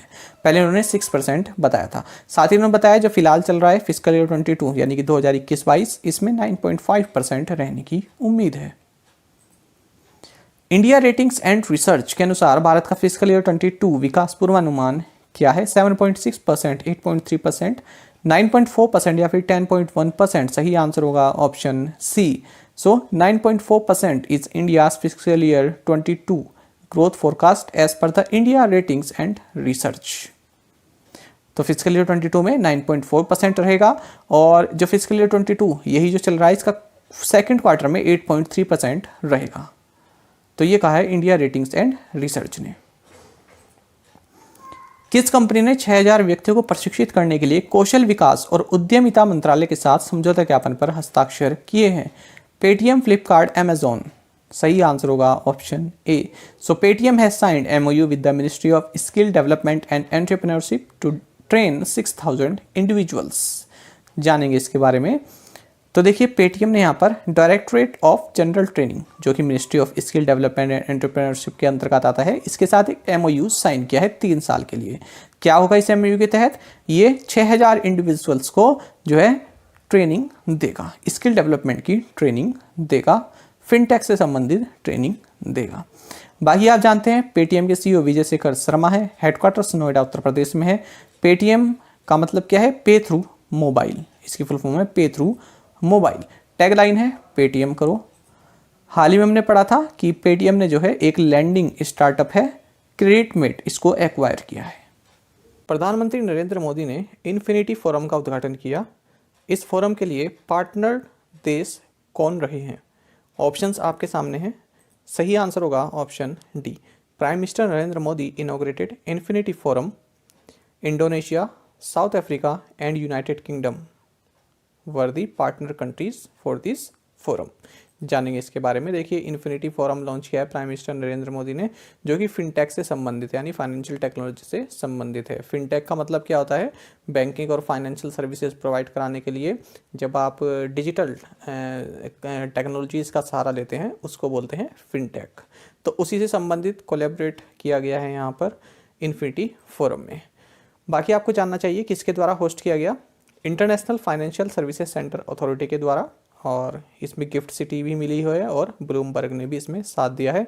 इसमें पार्टनर कंट्रीज़ कौन कौन है? Indonesia, south Africa and United kingdom. और ये फर्स्ट एडिशन है इस फोरम का, ये भी आपको जानना चाहिए। साथ ही आपको जानना चाहिए थीम रहेगा बियॉन्ड, तो इस थीम पर आधारित इसमें एक्टिविटीज़ चलती रहेंगी। भारत की किस राज्य सरकार ने चार धाम देवस्थानम बोर्ड अधिनियम को वापस ले लिया है? उड़ीसा, कर्नाटक, उत्तराखंड या फिर उत्तर प्रदेश? सही आंसर होगा option C. So Uttarakhand state government took back the Char Dham Devasthanam board act. जानेंगे इसके बारे में। देखिए, उत्तराखंड गवर्नमेंट ने देवस्थानम बोर्ड एक्ट को विड्रॉ कर लिया, यानी कि इसको वापस ले लिया है। तो ये किसने रिकमेंड किया? एक कमेटी बनाई गई थी और ये कमेटी मनोहर कांत धामी की अध्यक्षता में बनाई गई थी। तो इन्होंने रिकमेंड किया था कि इस एक्ट को जो है आप वापस ले लीजिए। देखिए, काफ़ी कॉन्ट्रोवर्शियल एक्ट था। जो अभी यहाँ कर धामी जो चीफ मिनिस्टर हैं, इनसे पहले दूसरे थे, फिर उनसे पहले भी जो थे सीएम त्रिवेंद्र सिंह रावत थे। 2019 में ये एक्ट पास हुआ, ये एक्ट बना था। तो इसमें क्या था? केदारनाथ, बद्रीनाथ, गंगोत्री, यमुनोत्री, इसके अलावा 49 टेम्पल्स, इन सभी के जो अधिकार है, ठीक है, वो सरकार के पास आ गए थे। अब तक ऐसा नहीं था, अब तक इनको जो है इन्हीं के जो बोर्ड होते हैं वो मैनेज करते थे। तो अब सरकार इनका जो पूरी रिस्पॉन्सिबिलिटी है उसको अपने हाथ में लेना चाहती थी इस एक्ट के थ्रू। तो इसीलिए जो पुजारी वगैरह थे वो काफ़ी निराश हो गए थे और इसी वजह से जो त्रिवेंद्र सिंह रावत है, माना जाता है कि इन्हें भी अपनी जो है इस्तीफ़ा देना पड़ा था, इनको हटाया गया था। बाकी आपको जानना चाहिए, इस एक्ट को लाने से पहले श्री बद्रीनाथ, श्री केदारनाथ एक्ट 1939 के तहत इनको मैनेज किया जाता था, जो भी ये सभी मंदिर हैं। तो फिर से अब इसी के तहत मैनेज किया जाएगा, क्योंकि सरकार ने देवस्थानम बोर्ड एक्ट को वापस ले लिया है। उत्तराखंड के बारे में आप जानते हैं कि governor lieutenant general Gurmeet Singh है, रिटायर्ड हैं, और चीफ मिनिस्टर है पुष्कर सिंह धामी। कैपिटल दो हैं यहाँ पर, देहरादून विंटर है, गैरसैंण समर है।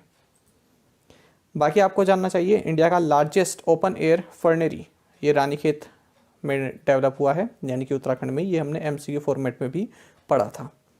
त्रिवेंद्र सिंह रावत के बाद आए थे तीरथ सिंह रावत, मुझको नाम नहीं याद आ रहा था इसलिए मैं स्किप कर गया, तीरथ सिंह रावत। फिर उसके बाद अब आए हैं ये Pushkar Singh Dhami. Capri Global capital के साथ किस बैंक ने को लेंडिंग यानी कि सह उधारी साझेदारी में प्रवेश किया है?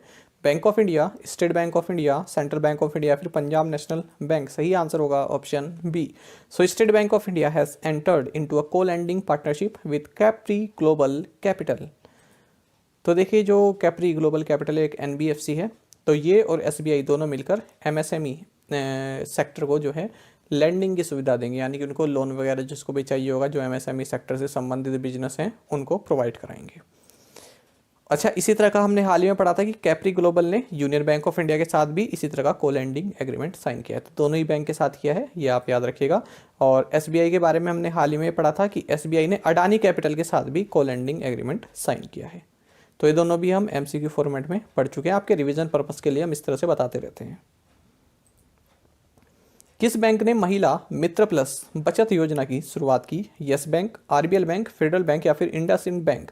सही आंसर होगा option C. So federal bank has launched Mahila Mitra plus savings scheme. तो महिलाओं के लिए ये एक सेविंग बैंक प्रोडक्ट लॉन्च किया है, महिला मित्र प्लस। किसने? फेडरल बैंक ने। बाकी आप जानते हैं फेडरल बैंक के MD and CEO Shyam Srinivasan है। हेडक्वार्टर्स एलुआ कोची केरल में है और टैगलाइन है perfect banking partner. Federal bank से जुड़े अगर हम हाल ही करंट अफेयर्स की बात करें तो फेडरल बैंक ने RuPay signet contactless credit card launch किया था। फेडरल बैंक ने अशोक लेलैंड के साथ मिलकर व्हीकल फाइनेंसिंग के लिए एक एमओयू साइन किया था। साथ ही फेडरल बैंक ने वन कार्ड के साथ पार्टनरशिप करके mobile first credit card launch किया।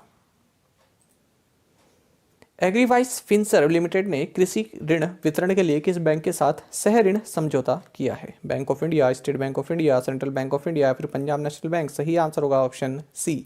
एग्रीवाइस Finserv Limited has entered into a co lending agreement with Central bank of India for agri loan dispersal. फिर से वही को लेंडिंग एग्रीमेंट साइन हुआ है, एनबीएफसी है और इधर ये बैंक है, तो एग्रीकल्चर लोन के लिए किया गया है। बाकी आप जानते हैं सेंट्रल बैंक ऑफ इंडिया के एमडी एंड सीईओ मातम वेंकटा राव है, एमवी राव लिखा रहेगा। हेडक्वार्टर्स मुंबई महाराष्ट्र में। टैगलाइन है build a better life around us, या फिर आप कह सकते हैं central to you since 1911। Central bank से संबंधित हमने जो इंपॉर्टेंट एमसीक्यू पढ़ा था वो ये था कि सेंट्रल बैंक ऑफ इंडिया ने आईआईएफएल होम फाइनेंस के साथ मिलकर एक को लेंडिंग पार्टनरशिप की है। किस डिजिटल भुगतान कंपनी ने संदीप घोष को भारत और दक्षिण एशिया का प्रमुख नियुक्त किया? वीज़ा, पेयू, फीसर्व या फिर पेपल? सही आंसर होगा option A. So digital payments company Visa has appointed Sandeep Ghosh as its India and South Asia head. देखिए, आप सभी जानते हैं वीज़ा तो आप सभी जानते हैं, तो इसने इंडिया और साउथ एशिया में अपने नए हेड बनाए हैं। अब तक जो है TR रामचंद्रन इस पोजीशन पर थे, लेकिन अब इंडिया और साउथ एशिया में जो इनका बिजनेस है उसको कौन देखेंगे? संदीप घोष देखेंगे। बाकी आप जानते हैं कि हमने हाल ही में वीज़ा से संबंधित एक महत्वपूर्ण करंट अफेयर पढ़ा था कि वीज़ा ने इंडिया का first card on file tokenisation service को लॉन्च किया है। ये भी MCQ में हमने किया हुआ है। हाल ही में किस भुगतान बैंक ने मेट्रो, बस, रेल और पार्किंग भुगतान के लिए ट्रांजिट कार्ड लॉन्च किया? तो पेमेंट बैंक आपके सामने है, जियो, फिनो, NSDL या फिर पेटीएम? सही आंसर होगा option D. So Paytm payments bank has recently launched a transit card for metro, बस, रेल एंड पार्किंग पेमेंट्स। तो पेटीएम ट्रांजिट कार्ड इसका नाम है, पेटीएम पेमेंट्स बैंक लिमिटेड ने लॉन्च किया है। तो इसको आप भुगतान के लिए यूज़ कर सकते हैं, मेट्रो, रेलवेज और स्टेट बसेज जो होती हैं, टोल, पार्किंग चार्जेस, यहाँ तक कि ATM से आप पैसे भी विड्रॉ कर सकते हैं।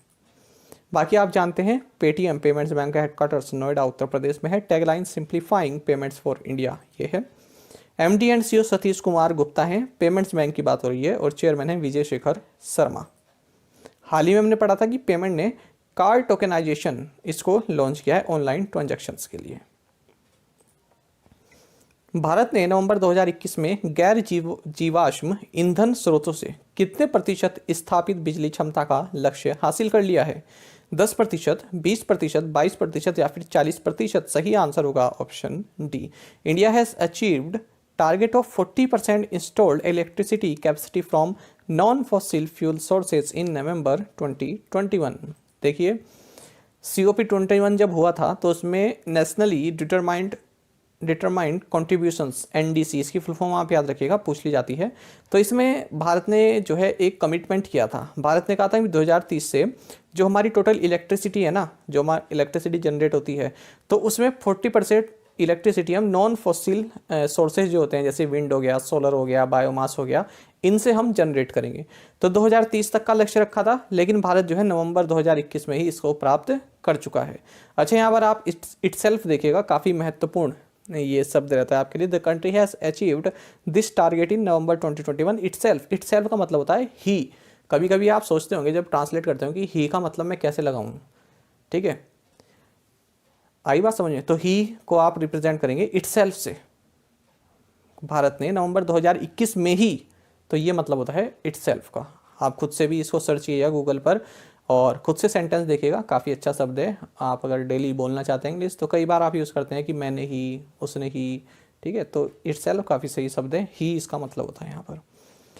साथ ही आपको जानना चाहिए, अब जो भारत की इंस्टॉल्ड रिन्यूएबल एनर्जी कैपेसिटी है वो 150.05 गीगावाट की है, जबकि जो nuclear energy based electric capacity है वो 6.78 गीगावाट की है, यानी कि टोटल हो गया 156.83 गीगावाट।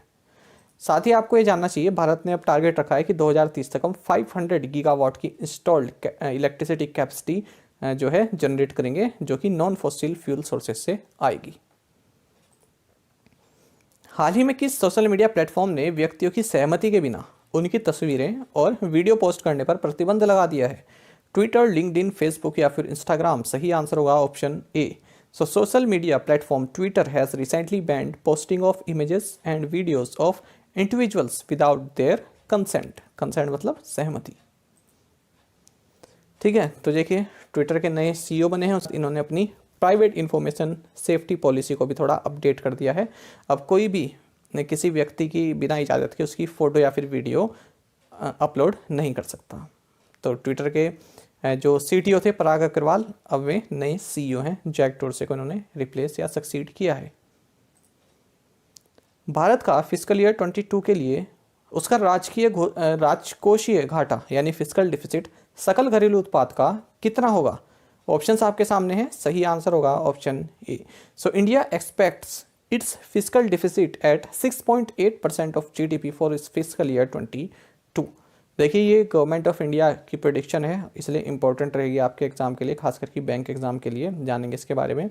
देखिए जो जीडीपी है ना, तो सेंट्रल गवर्नमेंट ने ये कहा कि जो हमारा फिजिकल डिफिसिट है ना, वो जीडीपी की 6.8% रह सकती है फिजिकल ईयर 22 में, यानी कि 2021-22 में। ठीक है, और अगर रुपये में बात करें तो 15.06 लाख करोड़ रुपए तक की रह सकती है। बाकी आपको जानना चाहिए 2021 अक्टूबर 2021 की समाप्ति तक 5.47 लाख करोड़ की जो है ये फिजिकल डिफिसिट रही है। रिजर्व बैंक ऑफ इंडिया ने रिलायंस कैपिटल के बोर्ड को हटा दिया है और निम्नलिखित में से किसे इस कंपनी का प्रशासक यानी कि एडमिनिस्ट्रेटर नियुक्त किया? CS शेट्टी, अश्वनी भाटिया, नागेश्वर राव वाय या फिर गणेश नटराजन। सही आंसर होगा option C. RBI superseded the board of Reliance capital and appointed Nageswara Rao Y as the administrator of the company. देखिए जो रिलायंस कैपिटल है ना, ये अनिल अंबानी की जो कंपनी है, रिलायंस ग्रुप जो पूरा इनका जो पूरा एम्पायर है, तो इसी की जो है ये कंपनी है रिलायंस कैपिटल। तो काफ़ी सारा लोन हो गया था और दे भी नहीं पा रहे थे, तो रिजर्व बैंक ऑफ इंडिया ने जो इसका बोर्ड है, ठीक है, उसको अपने हाथों में ले लिया, इसका कंट्रोल अपने हाथों में ले लिया है।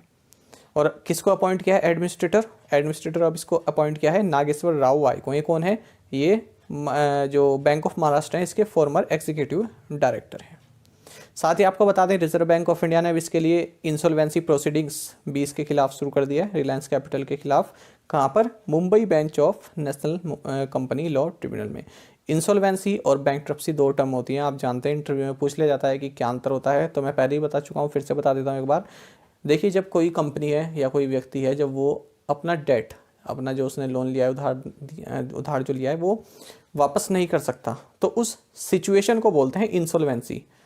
किसको? उस सिचुएशन को या फिर उस स्टेट को, जब हम कह रहे हैं कि ये अपना नहीं दे सकता। बैंकरप्सी क्या होता है? अब इसी कंडीशन को आप लीगल तरीके से जो है फाइल कर दीजिए कोर्ट में या फिर जो ट्रिब्यूनल होती है वहाँ पर, उसको बोलते हैं फिर बैंकरप्सी। ठीक है, वो क्या हो गया? प्रोसेस। बैंकरप्सी क्या हो गया? प्रोसेस। और इंसॉल्वेंसी क्या हो गया? एक स्टेट या फिर सिचुएशन। ठीक है, मतलब दोनों का एक जैसा ही हो गया। अब ये इंसॉल्वेंसी है, यानी कि रिजर्व बैंक ऑफ इंडिया ने कहा है कि ये जो है अपना जो इसका डेट है वो वापस नहीं कर सकता।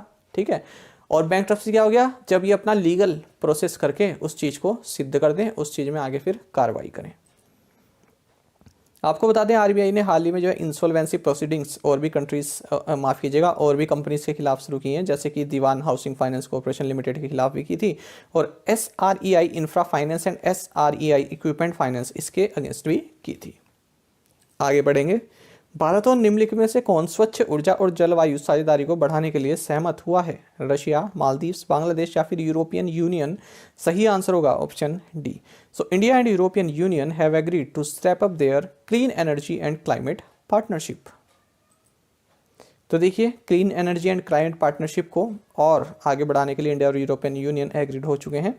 साथ ही 2016 में जो India EU clean energy and climate partnership इन्होंने जो साइन की थी, उसको भी 2023 तक एक्सटेंड करने के लिए राजी हो गए हैं। केंद्र सरकार के अनुसार वित्तीय वर्ष 2020-21 में कितने डिजिटल लेन देन हुए हैं? ऑप्शंस आपके सामने हैं, सही आंसर होगा option C. As per the central government 5554 crore digital transactions locked in financial year 2020-21। देखिए ये भी इंपॉर्टेंट क्वेश्चन है आपके लिए, और जो आपके minister of state for electronics and information technology हैं राजीव चंद्रशेखर, इन्होंने राज्यसभा में जानकारी दी है कि फाइनेंशियल ईयर 2020-21 में 5554 करोड़ के डिजिटल पेमेंट ट्रांजेक्शन्स हुए हैं। अच्छा, डिजिटल जो रूरल एरियाज में डिजिटल पेमेंट्स को बढ़ावा देने के लिए सरकार ने कई तरह के कार्यक्रम लॉन्च किए हैं, तो वहाँ पर मेरे को एक ये भी दिखा, PMG दिशा। ठीक है, तो इसकी फुल फॉर्म आप याद रखिएगा, पूछ लेते हैं, प्रधानमंत्री ग्रामीण डिजिटल साक्षरता अभियान। तो एस का मतलब पूछ सकते हैं आपको क्या है, तो साक्षरता होगा यहाँ पर, ये आप याद रखेंगे, PMG दिशा। अंतर्राष्ट्रीय बैंक दिवस किस दिन मनाया जाता है? सही आंसर होगा option D. So on 19 December 2019 the UN general assembly designated 4 December as the international day of banks. तो 4 दिसंबर को ये मनाया जाता है। अच्छा, अब तक हम क्या क्या पढ़ चुके हैं? 1 दिसंबर को हम वर्ल्ड एड्स डे पढ़ चुके हैं, 2 दिसंबर को हम international day for the abolition of slavery पढ़ चुके हैं, 3 दिसंबर को हम international day of persons with disabilities ये पढ़ चुके हैं। निम्नलिखित में से किसने अक्षय परियोजनाओं को विकसित करने के लिए भारतीय सौर ऊर्जा निगम के साथ समझौता ज्ञापन पर हस्ताक्षर किए हैं? Oil India, Indian oil corporation, oil and natural gas corporation या फिर हिंदुस्तान पेट्रोलियम कॉर्पोरेशन? सही आंसर होगा option C. So oil and natural gas corporation यानी कि ONGC has signed MOU with solar energy corporation of India to develop renewable projects. तो renewable projects को develop करने के लिए इन दोनों ने MOU साइन किया है। बाकी आपको जानना चाहिए जो ONGC है इसके CMD सुभाष कुमार है, चेयरमैन एंड मैनेजिंग डायरेक्टर, और जो SECI है यानी कि यही solar energy corporation of India, इसके MD हैं सुमन शर्मा। अच्छा, आपको ये जानना चाहिए जो ये SECI है ना, ये इकलौती सेंट्रल पब्लिक सेक्टर अंडरटेकिंग है, यानी कि इकलौती ऐसी PSU है भारत में जो सोलर एनर्जी सेक्टर के लिए कार्य करती है। हेडक्वार्टर्स दिल्ली में ये है। आर्थिक रूप से कमजोर वर्गों यानी कि EWS के निर्धारण के मापदंडों पर फिर से विचार करने के लिए सरकार द्वारा गठित पैनल की अध्यक्षता कौन करेगा? उर्जित पटेल, VK मल्होत्रा, संजय सनियाल या फिर अजय भूषण पांडे? सही आंसर है option D. So Ajay Bhushan Pande will chair the panel found by the government to revisit criteria for determining economically weaker sections. देखिए, जो इकोनॉमिकली वीकर सेक्शंस कैटेगरी है तो उसमें सेंट्रल गवर्नमेंट ने 3 मेंबर कमेटी यहाँ पर बनाई है, और इस कमेटी को जो हेड करेंगे ये former finance secretary Ajay Bhushan Pande करने वाले हैं। इनके अलावा यहाँ पर VK मल्होत्रा भी हैं इस कमेटी में और संजय सनियाल भी हैं। 5वां हिंद महासागर सम्मेलन किस शहर में आयोजित किया गया है? ऑप्शंस आपके सामने है, दुबई, रियाद, शारजा या फिर आबू धाबी? सही आंसर है option D, the 5th Indian ocean conference held in Abu Dhabi. तो देखिए, ये 5वां एडिशन है इंडियन ओशन कॉन्फ्रेंस का, जो कि आबू धाबी संयुक्त अरब अमीरात में आयोजित किया गया, और जो हमारे एक्सटर्नल अफेयर्स मिनिस्टर हैं डॉक्टर S जयशंकर, इनके द्वारा इस कॉन्फ्रेंस को संबोधित किया गया है। इसका थीम रहा इकोलॉजी, इकोनॉमी, एपिडेमिक। साथ ही आपको जानना चाहिए ये जो कॉन्फ्रेंस है इंडिया फाउंडेशन द्वारा ऑर्गेनाइज की गई है। आगे बढ़ते हैं। महिला उद्यमियों को सशक्त बनाने के लिए किस बैंक ने ऊषा इंटरनेशनल के साथ समझौता ज्ञापन पर हस्ताक्षर किए हैं? Bank of India, state bank of India, central bank of India या फिर पंजाब नेशनल बैंक? सही आंसर होगा option B. So state bank of India has signed MOU with Usha international for empowering women entrepreneurs. देखिए, जो विमेन एंटरप्रेन्योर्स हैं, महिला उद्यमी हैं, तो उनको फाइनेंशियल असिस्टेंस प्रोवाइड कराने, उनको लोन प्रोवाइड कराने के लिए स्टेट बैंक ऑफ इंडिया ने ऊषा इंटरनेशनल लिमिटेड के साथ एक MOU साइन किया है। बाकी हमने हाल ही में SBI से संबंधित 2 काफ़ी महत्वपूर्ण करंट अफेयर्स पढ़े थे MCQ फॉर्मेट में, उनको रिवाइज कर लेते हैं। एक तो ये कि स्टेट बैंक ऑफ इंडिया ने कैप्री ग्लोबल कैपिटल, ये एक NBFCs के साथ को लैंडिंग एग्रीमेंट साइन किया है। साथ ही इसी तरह का एक agreement state bank of India ने अडानी कैपिटल के साथ भी किया है। महिला टेनिस संघ यानी कि WTA ने किस चीनी टेनिस खिलाड़ी के लापता होने के कारण चीन में सभी महिला टूर्नामेंटों को तत्काल स्थगित करने की घोषणा की है? ऑप्शंस आपके सामने हैं, सही आंसर है option C. Women's tennis association has announced immediate suspension of all women's tournament in China amid disappearance of Chinese tennis player Peng Shuai. देखिए, चाइना की टेनिस सुपरस्टार है पेंग शुआई, तो इन्होंने हाल ही में एक चाइनीज़ अधिकारी के खिलाफ जो है सेक्सुअल असॉल्ट का एक आरोप इन्होंने लगाया था। उसी के बाद से इनका कुछ अता पता नहीं है कि ये कहाँ पर है, जिसके लिए चाइना जाना भी जाता है। तो इसीलिए वर्ल्ड टेनिस एसोसिएशन ने यहाँ पर चाइना में टूर्नामेंट होने वाला था, उस टूर्नामेंट को रद्द कर दिया है। ठीक है, तो ये एक तरह का जो है आक्रोश है कि टेनिस जगत में एक यूनिटी को दर्शाता है, और काफ़ी अच्छा कदम इसको कहना चाहिए विमेंस टेनिस एसोसिएशन के द्वारा। तो इनका पता नहीं है, इसी वजह से विमेंस टेनिस एसोसिएशन ने चाइना में सभी अपने जो टूर्नामेंट को स्थगित कर दिया है। बाकी आपको जानना चाहिए WTA के चीफ हैं स्टीव सेमोन, और हेडक्वार्टर्स है इसका Saint Petersburg, Florida, United States में। प्रधानमंत्री नरेंद्र मोदी ने किस राज्य में 120 मेगावाट की व्यासी जलविद्युत परियोजना का उद्घाटन किया? राजस्थान, उत्तराखंड, उत्तर प्रदेश या फिर हिमाचल प्रदेश? सही आंसर होगा option B. Prime minister Narendra Modi inaugurated 120 megawatt Vyasi hydro electric project in Uttarakhand. तो देखिए, हाल ही में प्रधानमंत्री नरेंद्र मोदी ने उत्तराखंड की जो कैपिटल है देहरादून, यहाँ पर 18,000 करोड़ के प्रोजेक्ट्स को इनोग्रेट किया है। इनमें हम कुछ मुख्य पॉइंट देखेंगे।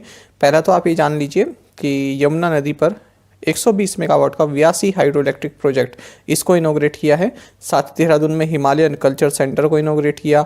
State of art perfumery and aroma laboratory ये भी देहरादून में इनके द्वारा इनोग्रेट कराई गई है। बाकी आपको जानना चाहिए ना, देहरादून में चाइल्ड फ्रेंडली सिटी प्रोजेक्ट को भी इसकी आधारशिला रखी है। हाल ही में हमने उत्तराखंड से काफ़ी महत्वपूर्ण करंट अफेयर ये पढ़ा था कि इंडिया की फर्स्ट ग्रास कंजर्वेटरी ये भी उत्तराखंड के रानीखेत में डेवलप की गई है।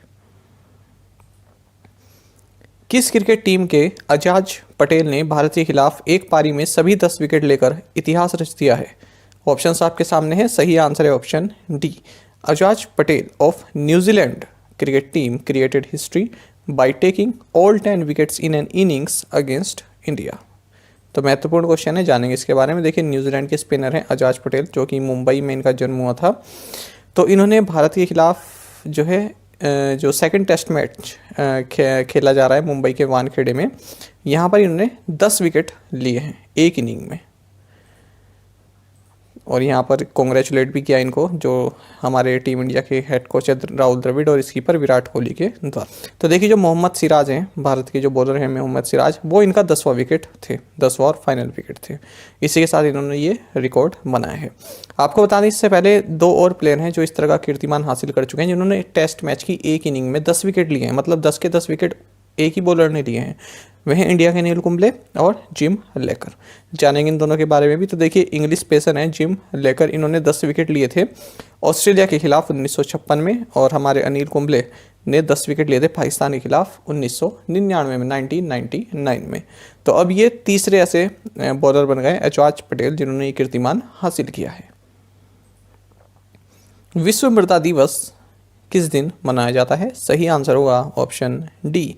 So world soil day is celebrated on December 5। तो देखिए, वर्ल्ड सॉइल डे 5 दिसंबर को मनाया जाता है। और क्यों मनाया जाता है? क्योंकि थाईलैंड के जो किंग रहे भूमिबोल अदुल्यादेज, इनके बर्थडे को सेलिब्रेट करने के लिए दिन मनाया जाता है। दरअसल इन्हीं की पहल पर यह दिन जो है मतलब इसकी शुरुआत की गई थी, वर्ल्ड सॉइल डे। और इस बार इसका थीम रहा है halt soil salinisation boost soil productivity. और अब तक हम कौन कौन से डेज पढ़ चुके हैं? 1 दिसंबर को हमने वर्ल्ड एज डे पढ़ा, 2 दिसंबर को हमने international day for the abolition of slavery पढ़ा, 3 दिसंबर को हमने international day of persons with disabilities इसको पढ़ा, और 4 दिसंबर को हमने पढ़ा इंटरनेशनल डे ऑफ बैंक्स। 2021 अंतर्राष्ट्रीय स्वयंसेवी दिवस की थीम क्या है? देख लेते हैं सभी theme. Volunteer now for our common future, together we can through volunteering, volunteers build resilient communities, your world is changing, are you volunteer? सही आंसर है option A. So volunteer now for our common future is the theme for 2021 international volunteer day. तो देखिए, 5 दिसंबर को मनाया जाता है, या फिर आप इसको बोलते हैं international volunteer day for economic and social development. तो 5 दिसंबर को मनाया जाता है। 2021 में इसका थीम रहेगा volunteer now for our common future. March 2022 के अंत तक राज्यों का संयुक्त डेट जीडीपी अनुपात कितने प्रतिशत पर रहने की उम्मीद है? ऑप्शंस आपके सामने हैं, और सही आंसर होगा option C. The combined debt to GDP ratio of states is expected to remain at 31% by end March 2022। तो देखिए फ्रेंड्स, यहाँ पर आरबीआई की एक रिपोर्ट आई है, state finances study of budgets of 2021-22। तो इसमें ये कहा गया है कि जो स्टेट्स का जो डेट टू जीडीपी रेशियो है, ये मार्च 2022 के अंत तक 31% रहने की संभावना है। जबकि जो टारगेट है हमारा वो ये है कि 2022-23 तक 20% रहे, तो उससे तो काफ़ी ज़्यादा है। लेकिन आपको बता दें, जो 15 फाइनेंस कमीशन है उसका ऐसा मानना है कि जो डेट टू जीडीपी रेशियो है वो 33.3% रह सकता है 2022-23 तक। उसके बाद फिर इसमें गिरावट देखने को मिल सकती है, वो भी 32.5 तक की 2025-26 तक। तो ये आपके लिए इंपॉर्टेंट रहेगा, क्योंकि आरबीआई ने ऐसा प्रेडिक्शन किया है। मालदीव के कड़ुधू द्वीप में आयोजित होने वाले संयुक्त भारत मालदीव प्रशिक्षण अभ्यास का नाम क्या है? ऑप्शंस आपके सामने हैं, सही आंसर होगा ऑप्शन ए।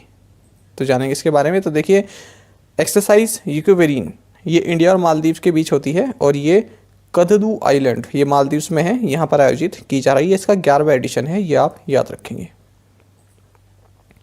केवीआईसी ने किस राज्य में प्रोजेक्ट रीहैब लॉन्च किया है? आसाम, मणिपुर, तमिलनाडु या फिर उत्तराखंड? सही आंसर होगा ऑप्शन ए।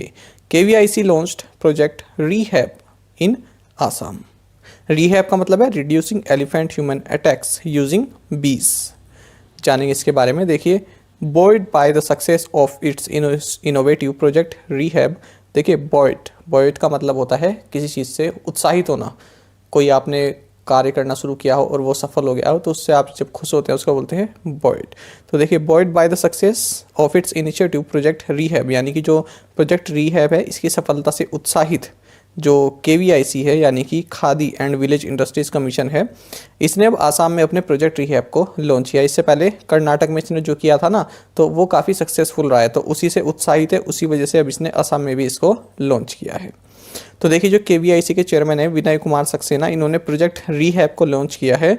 कहाँ पर? आसाम के गोलपारा डिस्ट्रिक्ट के विलेज मोरनोई में।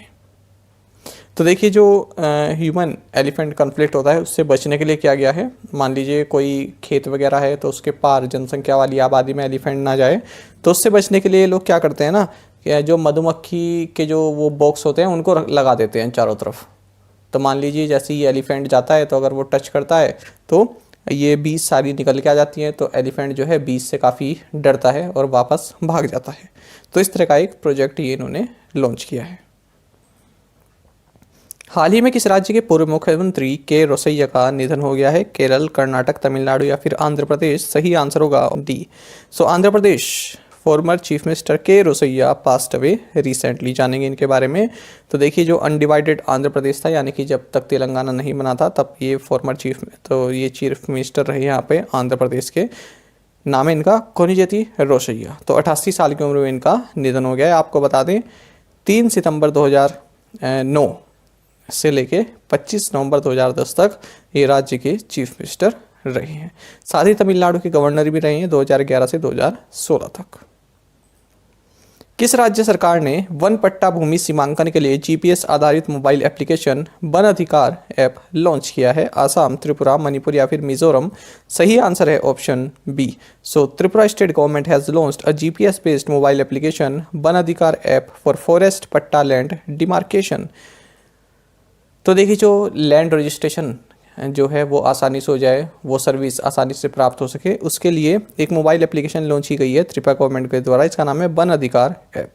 साथ ही इन्होंने national generic document registration system NCDRS इसको भी लॉन्च किया है। तो दोनों चीज़ें आप याद रखेंगे। त्रिपुरा के बारे में थोड़ी सी जानकारी लेंगे जो आपके स्टैटिक पॉइंट ऑफ व्यू से काफ़ी इंपॉर्टेंट है। तो देखिए, त्रिपुरा के CM बिप्लब कुमार देव हैं, कैपिटल अगरतला है और गवर्नर है सत्यदेव नारायण आर्य। साथ ही आपको जानना चाहिए यहाँ की ऑफिशियल लैंग्वेजेस हैं बंगाली, कोकबोरोक एंड इंग्लिश। ये इंपॉर्टेंट है, कोकबोरोक कहाँ पर बोली जाती है पूछ लिया जाता है SSC वगैरह के एग्जाम में। साथ ही Sepahijala wildlife sanctuary, clouded leopard national park, Trishna wildlife sanctuary, Rowa wildlife sanctuary, Gomati wildlife sanctuary और जम्पुई हिल्स, ये त्रिपुरा में है। काफ़ी इंपॉर्टेंट है आपके लिए, खास करके जो नेशनल पार्क और वाइल्ड लाइफ सेंचुरी है पूछी जाती है। Clouded leopard national park Tripura में है। साथ ही आपको जानना चाहिए करची फेस्टिवल या करची पूजा यहाँ पर काफ़ी फेमस है, एग्जाम में कई बार पूछी जाती है अलग अलग एग्जाम में। नीरमहल फेस्टिवल और गरिया पूजा यहाँ पर फेमस है। उज्जैनता पैलेस भी पूछा जाता है आपके एग्जाम में स्ट्रेटेजी के में, कहाँ पर है? तो ये त्रिपुरा में है। नीरमहल वाटर पैलेस यहाँ पर है। अखोरा इंटीग्रेटेड चेक पोस्ट है यहाँ पर अगरतला में। साथ ही भुवनेश्वरी टेम्पल भी त्रिपुरा में। इसका स्क्रीनशॉट ले लीजिएगा, इंपॉर्टेंट रहेगा आपके लिए। त्रिपुरा में इतनी ही जानकारी आपके लिए काफ़ी है जानने के लिए। किस प्रौद्योगिकी कंपनी ने अपने प्लेटफॉर्म पर महिलाओं की सुरक्षा सुनिश्चित करने के लिए भारत में एक पहल की घोषणा की है? ऑप्शन है आपके सामने, मेटा, ट्विटर, गूगल या फिर फेसबुक। सही आंसर है option A. So technology company Meta announced initiatives in India to ensure women safety on the platform. जानेंगे इसके बारे में। मेटा, जिसको पहले आप फेसबुक के नाम से भी जानते थे, तो इसने अपने प्लेटफॉर्म पर वीमेन सेफ्टी के लिए stopncii.org इस तरह का इनिशिएटिव लॉन्च किया है, जिससे कि बिना अनुमति के कोई इंटीमेट इमेजेस किसी वीमेन की शेयर ना हो सके। साथ ही इसने वीमेन सेफ्टी हब इसको भी लॉन्च किया है हिंदी और 11 अदर लैंग्वेजेस में। किस विद्रोह को कक्षा 8 राष्ट्रीय शैक्षिक अनुसंधान और प्रशिक्षण परिषद इतिहास की पाठ्य पुस्तक में केस स्टडी के रूप में शामिल किया जाएगा? ऑप्शंस आपके सामने हैं, सही आंसर होगा option B. So Paika rebellion will now be included as a case study in the class 8 national council of educational research and training history text book. तो देखिए जो कक्षा 8 की जो बुक है एनसीईआरटी की, तो यहाँ पर अब 1817 में घटित पैका रिबेलियन जो कि उड़ीसा में हुई थी, ये भी अब इसमें हिस्ट्री की टेक्स्ट बुक में शामिल की जाएगी। और आपको बता दें 1817 में जो ये ब्रिटिश शासन के खिलाफ जो ये विद्रोह हुआ था पैका रिबेलियन, इसके सूत्रधार थे बख्शी जगबंधु। किस राज्य में गैरकानूनी गतिविधि रोकथाम अधिनियम यूएपीए 1967 के तहत सबसे अधिक गिरफ्तारी दर्ज की गई है? पंजाब, मणिपुर, उत्तर प्रदेश या फिर जम्मू एंड कश्मीर? सही आंसर है option C. So Uttar Pradesh has reported the highest number of arrest under the stringent unlawful activities prevention act UAPA 1967। तो देखिए एक रिपोर्ट यहाँ पर आई है जिसमें बताया गया है कि उत्तर प्रदेश में सबसे ज़्यादा गिरफ्तारियां हुई हैं किस लॉ के तहत? यूएपीए के तहत, यानी कि अनलॉफुल एक्टिविटीज़ प्रिवेंशन एक्ट 1967। इसकी फुल फॉर्म पूछ ली जाती है एग्जाम में, इसलिए आप इसको याद रखेंगे यूएपीए। दूसरे नंबर पर जम्मू एंड कश्मीर रहा, तीसरे पर मणिपुर रहा है। उस चक्रवाती तूफान का नाम बताएं जिसने आंध्र प्रदेश और उड़ीसा के तटों पर दस सकती है? साइक्लोन वायु, साइक्लोन क्यार, साइक्लोन महा या फिर साइक्लोन जवाट? सही आंसर है option D. So cyclonic storm Jawad made landfall on the Andhra Pradesh and Orissa coast. ठीक है, तो ये साइक्लोन आया है उड़ीसा एंड आंध्र प्रदेश के कोस्ट से टकराया है। और आपको बता दें इसका जो ये नाम दिया गया है ये सऊदी अरेबिया द्वारा दिया गया है, जिसका मतलब है जेनरस या फिर मर्सीफुल। अरेबिक लैंग्वेज में इसका मतलब जेनरस है। एशिया यूथ पैरालंपिक खेल जहां भारत की अनन्या बंसल ने शॉटपुट में रजत पदक जीता किस देश में आयोजित किया गया? कतर, जापान, बहरीन या फिर जर्मनी? सही आंसर होगा option C. Asia youth paralympic games where India's Ananya Bansal won silver medal in shot put held in Bahrain. जानेंगे इसके बारे में, इस क्वेश्चन के बारे में। तो देखिए भारत का यहाँ पर इस प्रतियोगिता में पहला सिल्वर मेडल अनन्या बंसल जी द्वारा शॉटपुट F20 कैटेगरी में जीता गया है। आपको बता दें कहाँ पर? एशिया यूथ पैरालंपिक गेम्स जो कि मनामा बहरीन में हुए हैं। इनके अतिरिक्त कशिश लाकरा इन्होंने गोल्ड मेडल जीता है, लक्षित इन्होंने ब्रॉन्ज मेडल जीता है जेवलिन थ्रो में, साथ ही संजय आर नीलम इन्होंने ब्रॉन्ज मेडल जीता है शॉटपुट में। मार्च 2025 तक भारत में कितने भारतीय जन औषधि केंद्र खोले जाएंगे? ऑप्शंस आपके सामने हैं, सही आंसर है ऑप्शन डी। सो 10,500 भारतीय जन औषधि केंद्र will be opened in India by March 2025। तो हेल्थ मिनिस्टर ने कहा है कि मार्च 2025 तक हम 10,500 प्रधानमंत्री भारतीय जन औषधि केंद्र जो है खोलेंगे और खोलेंगे। आपको बता दें प्रधानमंत्री भारतीय जन औषधि परियोजना ये department of pharmaceuticals ministry of chemicals and fertilizers द्वारा लॉन्च की गई थी। कब? नवंबर साल 2008 में। तो इसमें क्या होता है, जो एक तो जो वैसी मेडिसिन आती है ना, ब्रांडेड मेडिसिन आती हैं वो काफ़ी महंगी होती हैं, है ना, तो सेम उसी तरह का वो करती है, मतलब थोड़ी सस्ती दवाई आ जाती है इसमें और असर वही रहता है जो वैसी जो ब्रांड अच्छे ब्रांड की दवाई आती हैं, सेम असर रहता है पर सस्ती होती हैं, साल्ट वही रहता है। ठीक है, तो ये दवाइयाँ यहाँ पर मिलती हैं। मैत्री दिवस किस दिन मनाया जाता है? सही आंसर होगा ऑप्शन डी। सो मैत्री दिवस इज सेलिब्रेटेड ऑन December 6। तो देखिए 6 दिसंबर को मैत्री दिवस मनाया जाता है। आपको बता दें इंडिया जो है ना ये मैत्री दिवस 6 दिन पहले ही मनाता है। 6 दिन पहले किस चीज़ से, किस इवेंट से? 16 दिसंबर 1971 को। आपको बता दें 16 दिसंबर 1971 को बांग्लादेश आज़ाद हुआ था, बांग्लादेश बना था, लिबरेट हुआ था। तो उससे 6 दिन पहले ही भारत मैत्री दिवस मनाता है। तो अपना सहयोग बांग्लादेश को शो करता है, यहाँ पर मैत्री दिवस मनाता है। निम्नलिखित में से कौन कोविड-19 के खिलाफ अपनी 100% वयस्क आबादी का पूरी तरह से टीकाकरण करने वाला पहला राज्य बन गया है? ऑप्शंस आपके सामने है, केरल, उड़ीसा, उत्तर प्रदेश या फिर हिमाचल प्रदेश। सही आंसर होगा option D. So Himachal Pradesh has become the first state to fully vaccinate 100% of its adult population against कोविड-19। ठीक है, तो देखिए जो हिमाचल प्रदेश की पॉपुलेशन है उनको दोनों ही डोज लग चुकी हैं। तो इस तरह से कीर्तिमान हासिल करने वाला हिमाचल प्रदेश पहला राज्य बन गया है। बाकी आप जानते हैं कि यहाँ के चीफ मिनिस्टर जयराम ठाकुर हैं, गवर्नर हैं राजेंद्र विश्वनाथ अर्लेकर और कैपिटल है शिमला। हिमाचल प्रदेश से संबंधित कुछ स्ट्रेटेजी के देखेंगे जो आपके एग्जाम पॉइंट ऑफ व्यू से इंपॉर्टेंट है। तो देखिए, ग्रेट हिमालयन नेशनल पार्क यहाँ पर है जो कि एक यूनेस्को वर्ल्ड हेरिटेज साइट है। साथ ही पिन वैली नेशनल पार्क है यहाँ पर, इंद्र किला, खीरगंगा, सिंबल बारा, ये सभी नेशनल पार्क हिमाचल प्रदेश में लोकेटेड हैं। की मोनेस्ट्री है यहाँ पर, Nati folk dance, Mani Mahesh lake, Bhakra dam, Kol dam, Nathpa Jhakri, Chamera dam और पोंग डैम जिसे महाराणा प्रताप सागर रिजर्वायर भी बोला जाता है, ये सभी हिमाचल प्रदेश में लोकेटेड हैं। अगर हम हिमाचल प्रदेश से संबंधित हाल ही के कुछ करंट अफेयर्स की बात करें तो वर्ल्ड का highest electric vehicle charging station Himachal Pradesh में इनॉग्रेट किया गया है। साथ ही दालचीनी की खेती ऑर्गेनाइज्ड तरीके से करने वाला हिमाचल प्रदेश फर्स्ट स्टेट भारत का बन गया है। साथ ही आपको जानना चाहिए हिमाचल प्रदेश में रेणुका वेटलैंड भी है और ये स्मॉलेस्ट वेटलैंड है इंडिया की। और लार्जेस्ट रामसर साइट कौन सी है भारत में? ये है सुंदरबन। सबसे ज़्यादा रामसर साइट कहाँ पर है भारत में? ये उत्तर प्रदेश में है। और पहली रामसर साइट कौन सी थी? चिल्का लेक और केवलादेव नेशनल पार्क। साथ ही आपको जानना चाहिए कि वर्ल्ड वाइड सबसे ज़्यादा largest number of Ramsar sites कहाँ पर है? ये यूनाइटेड किंगडम में है। तो ये हमारी PDF का स्क्रीनशॉट है, इसलिए यहाँ पर हिमाचल प्रदेश से संबंधित एक पॉइंट था तो मैंने सोचा कि आपको पूरा ही इसमें बता दिया जाए, आपका रिवाइज भी हो जाएगा। आगे बढ़ते हैं।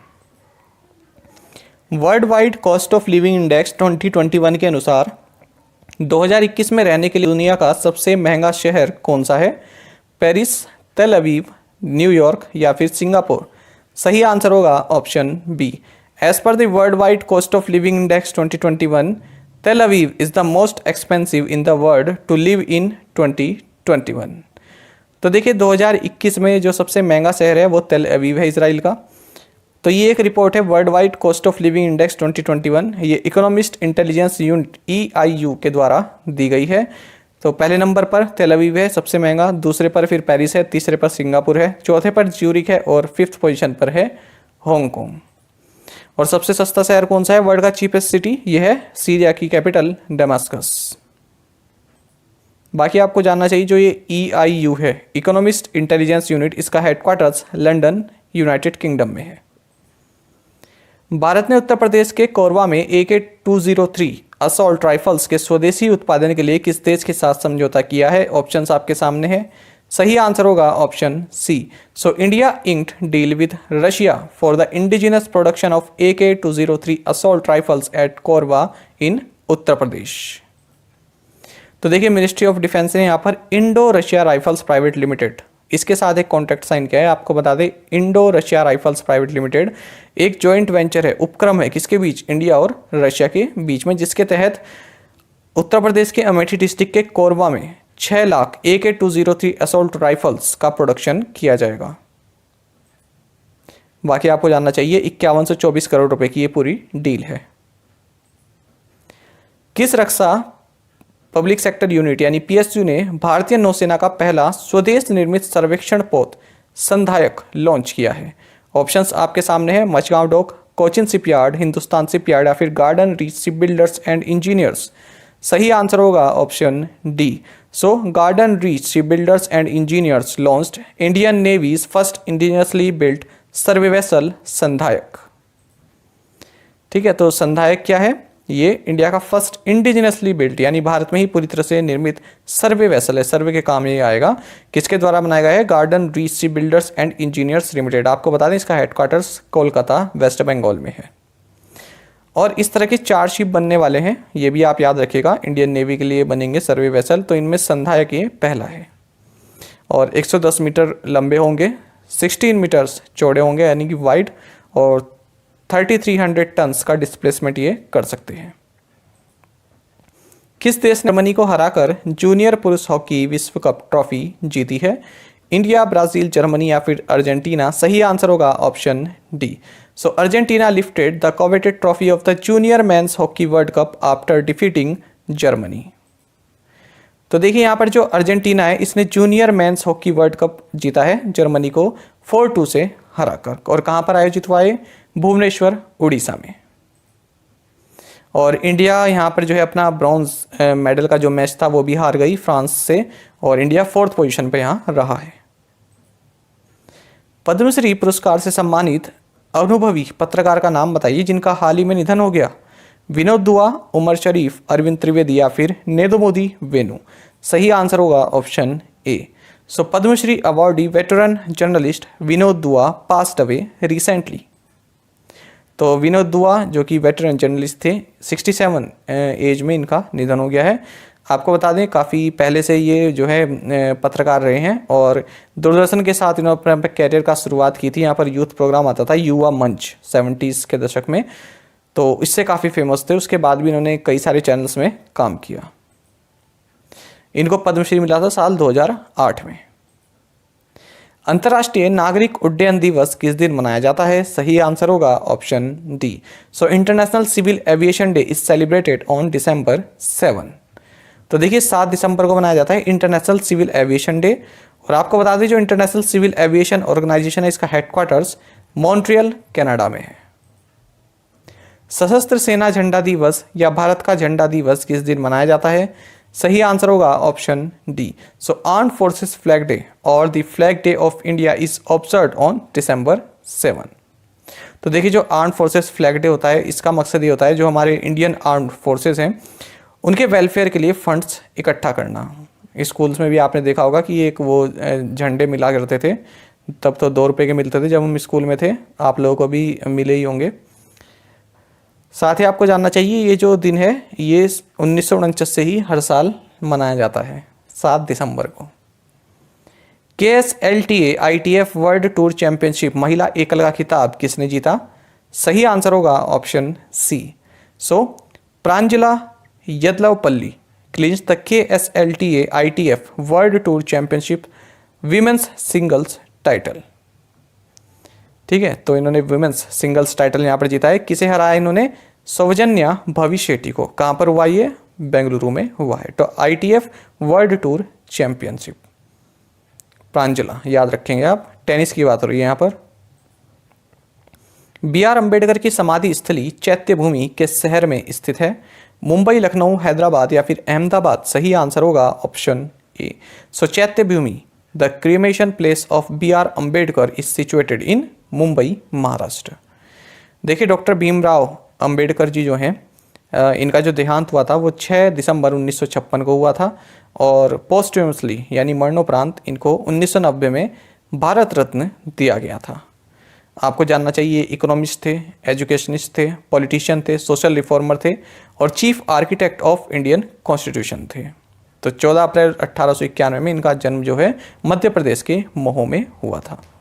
आपको जानना चाहिए जो इनकी जो डेथ एनिवर्सरी है हर साल महापरिनिर्वाण दिवस के रूप में मनाई जाती है और भारी तादाद में लोग जो है चैत्य भूमि जो कि दादर मुंबई में है यहाँ पर इनको ट्रिब्यूट पे करते हैं।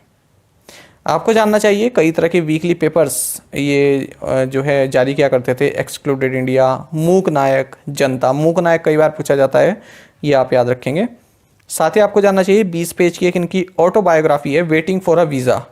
इसको कोलंबिया यूनिवर्सिटी में टेक्स्ट बुक के रूप में भी जो है पढ़ाया जाता है। आगे बढ़ते हैं। किस कंपनी ने भारतीय स्टेट बैंक के पूर्व अध्यक्ष रजनीश कुमार को रणनीतिक समूह सलाहकार नियुक्त किया है? ऑप्शंस आपके सामने हैं, सही आंसर होगा option A. So OYO has appointed State bank of India's former chairman Rajnish Kumar strategic group adviser. तो देखिए ऑरेवेल स्टेज लिमिटेड इन्होंने स्टेट बैंक ऑफ इंडिया के फॉर्मर चेयरमैन रजनीश कुमार को स्ट्रेटेजिक ग्रुप एडवाइजर नियुक्त किया है। आपको जानना चाहिए कि जो रजनीश कुमार है ये HSBC Asia Pacific, L&T infotech, hero MotoCorp और भारत पे इन सभी के बोर्ड में भी शामिल है। इसी के साथ साथ अब ये ओयो के बोर्ड में भी नामित हो चुके हैं। भारतीय राष्ट्रीय राजमार्ग प्राधिकरण के अध्यक्ष के रूप में किसे नियुक्त किया गया है? ऑप्शंस आपके सामने हैं, सही आंसर होगा option B. Alka Upadhyaya who has been appointed as chairperson of the National Highways Authority of India. तो NHAI के जो चेयरपर्सन अब बनी है ये है अलका उपाध्याय। बाकी आप जानते हैं NHAI का हेडक्वार्टर्स न्यू दिल्ली में स्थित है। भारतीय अंतर्देशीय जलमार्ग प्राधिकरण के अध्यक्ष के रूप में किसे नामित किया गया है? ऑप्शन है अमित यादव, जी अशोक कुमार, संजय बंदोपाध्याय या फिर धर्मेंद्र एस गंगवार। सही आंसर होगा option C. So Sanjay Bandopadhyay has been named chairman of the inland waterways authority of India. बाकी आपको जानना चाहिए, यहाँ से क्वेश्चन पूछा जाता है कि इसका हेडक्वार्टर्स कहाँ पर है। कई बार एग्जाम में देखने को मिलता है कि inland waterways authority of India का हेडक्वार्टर्स कहाँ पर है, तो इसका हेडक्वार्टर्स नोएडा उत्तर प्रदेश में है और इसकी स्थापना 27 अक्टूबर 1986 को हुई थी। राष्ट्रीय उत्पादकता परिषद के महानिदेशक के रूप में किसे नियुक्त किया गया है? ऑप्शंस आपके सामने हैं और सही आंसर होगा option C. So Sandeep Kumar Nayak has been appointed as director general of national productivity council. तो नेशनल प्रोडक्टिविटी काउंसिल के डायरेक्टर जनरल बने संदीप कुमार नायक। आपको बता दें जो ये नेशनल प्रोडक्टिविटी काउंसिल है ये department for promotion of industry and internet trade के अंतर्गत आती है, DPIIT। स्वच्छ गंगा के लिए राष्ट्रीय मिशन के महानिदेशक के रूप में किसे नियुक्त किया गया है? सही आंसर होगा option C. So G Ashok Kumar has been appointed as director general of national mission for clean Ganga. So national mission for clean Ganga के डायरेक्टर जनरल होंगे जी अशोक कुमार। साथ ही आपको जानना चाहिए जो नमामि गंगे प्रोग्राम है ये एक इंटीग्रेटेड कंजर्वेशन मिशन है जिसको कि यूनियन गवर्नमेंट द्वारा जून 2014 में अप्रूव किया गया था और 2 ऑब्जेक्टिव है इसके। एक तो ये पोल्यूशन को रोकना, दूसरी बात यह है कि जो गंगा रिवर है इसको इसकी जो स्वच्छता है वो बनी रहे, कंजर्व करना, इसको रिजुनेट करना, ये दोनों ही मिशन है इसके। नेशनल असेट रिकंस्ट्रक्शन कंपनी यानी NARCL का अध्यक्ष किसे नियुक्त किया गया है? सही आंसर होगा option B.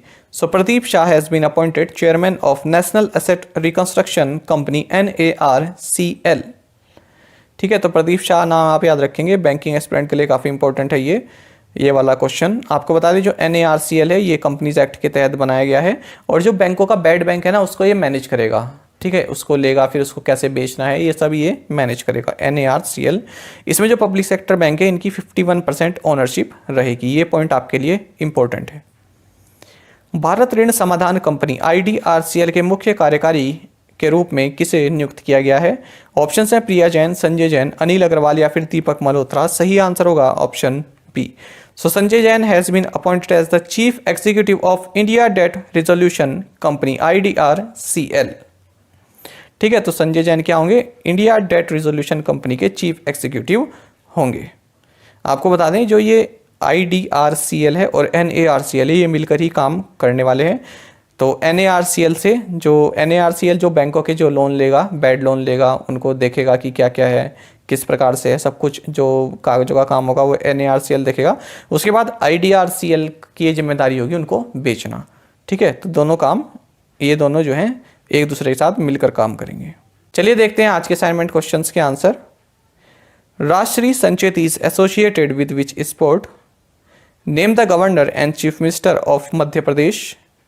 Which airline has been acquired by Murarilal Jalan Kalrock capital consortium?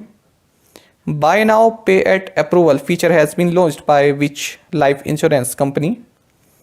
Harihar Kshetra Mela और Sonepur cattle fair is the biggest cattle fair in Asia held in which state? काफ़ी इंपॉर्टेंट क्वेश्चन है ये, कोशिश कीजिएगा इसका आंसर आप हमें जरूर दें। साथ ही 5 क्वेश्चंस के आंसर आप हमें कमेंट बॉक्स में जरूर बताएं।